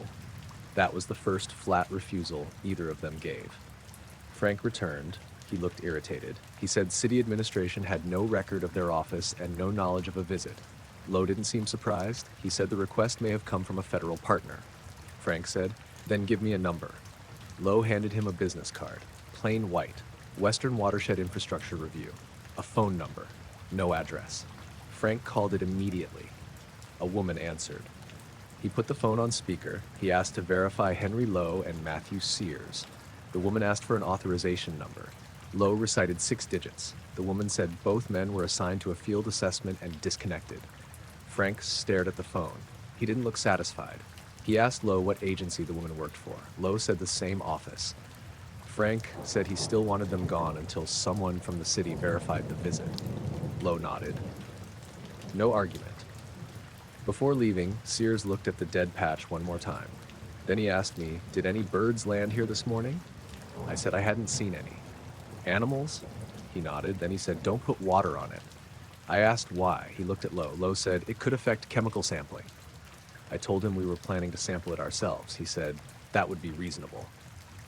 The 2 men walked back to their SUV. Their shoes were still almost perfectly clean. Mine were muddy. Frank's too. Sears had crouched beside damp soil and somehow had nothing on his knees or shoes. They drove away. Frank watched until the SUV disappeared around the hill. Then he said, what the hell was that? We went back to the operations building. He called the number again. Disconnected. Not voicemail. Not out of service. A recorded message said the number could not be completed as dialed.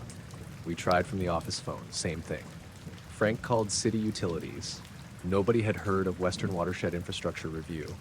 He called the State Water Resources Office. Same answer. Around noon, we returned with sample containers. The patch had changed. It was smaller, not by much.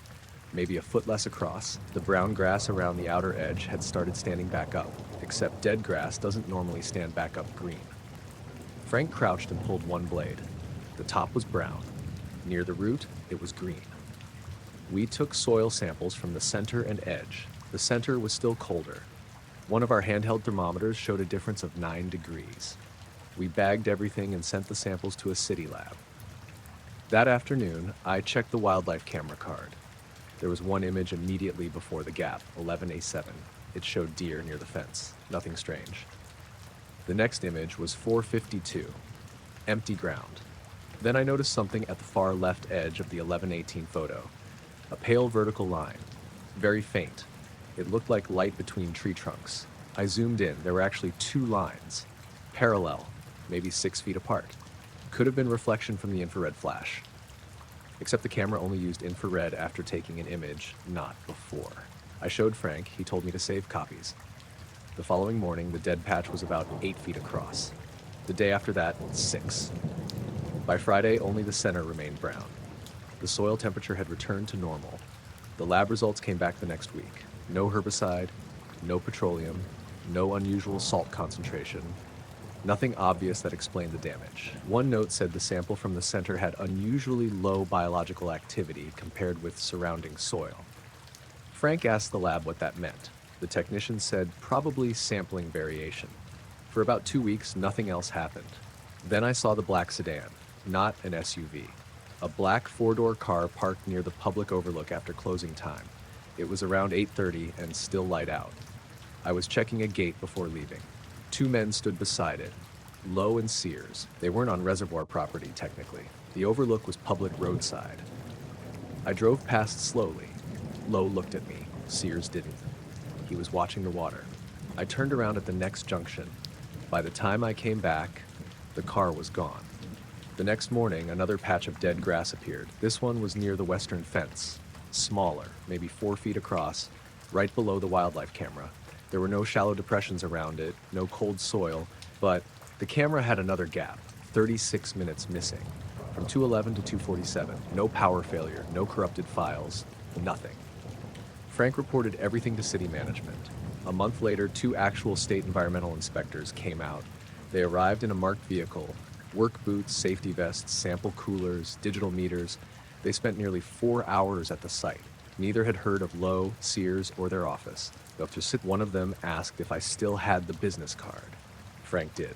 He had kept it in his desk. When he brought it out, the card looked different from what I remembered. The office name was the same. The phone number was gone. There was just a blank space beneath Henry Lowe's name. Frank stared at it.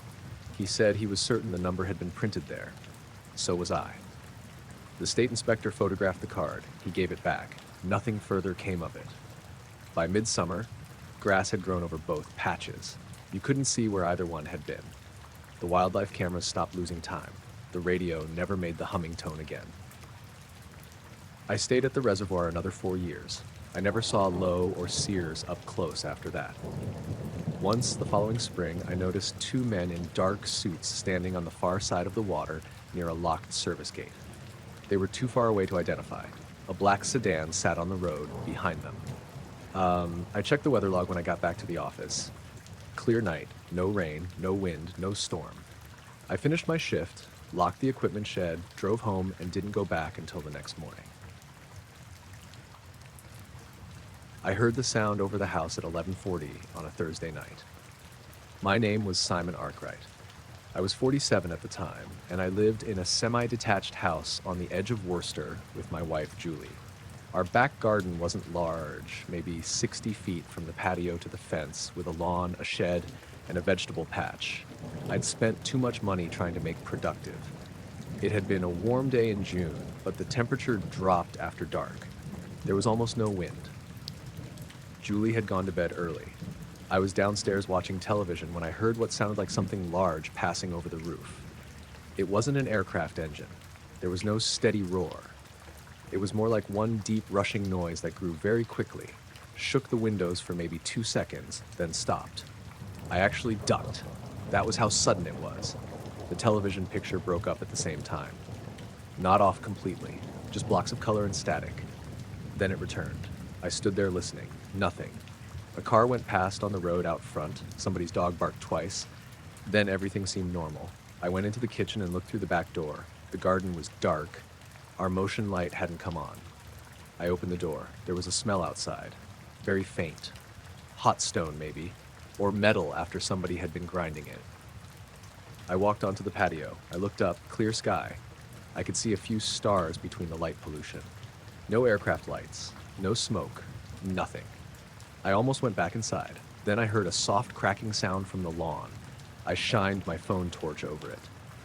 There was a dark spot near the vegetable patch. I couldn't tell what it was from the patio. I put on trainers and went out. The spot was a hole, perfectly circular. That was the first thing I noticed. It was about 8 inches across, maybe slightly less. The edges were sharp, not cut with a shovel exactly, but clean enough that the turf formed a near-perfect ring. I crouched beside it. My phone light didn't reach the bottom. That immediately seemed wrong.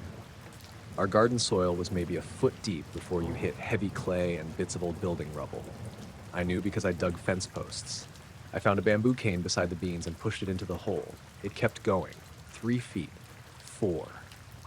The cane was 6 feet long. It went nearly all the way down before I felt resistance. I pulled it out. The bottom 6 inches were wet. Not muddy, just damp and dark. I smelled the cane. Nothing unusual. I looked around for displaced soil. There wasn't any. If somebody had drilled an 8-inch hole 5 or 6 feet into my lawn, there should have been a pile of earth. Nothing. The grass around it was undisturbed. I went inside and woke Julie. She was annoyed until I showed her. Then she stood beside me in her dressing gown, staring at it. She asked if a water pipe could have collapsed. I said maybe, but there wasn't any sinking around the edges. She asked if I had heard an explosion. I told her about the sound over the house. She hadn't heard it. That surprised me because it had been loud enough to rattle the windows. She had been asleep upstairs. I checked the time on my phone, 11:58. I hadn't realized I'd been outside that long. It felt like maybe 10 minutes. We went back in and locked the door. I called the emergency water number because I didn't want the garden disappearing into a broken main overnight. The woman took my address and checked their system. No water mains ran through the back half of our property. There was a sewer line closer to the house, but nowhere near the hole. She said if there was no flooding, smell, or ground movement, it could wait until morning. I put an upturned plastic crate over the hole so nobody would step into it.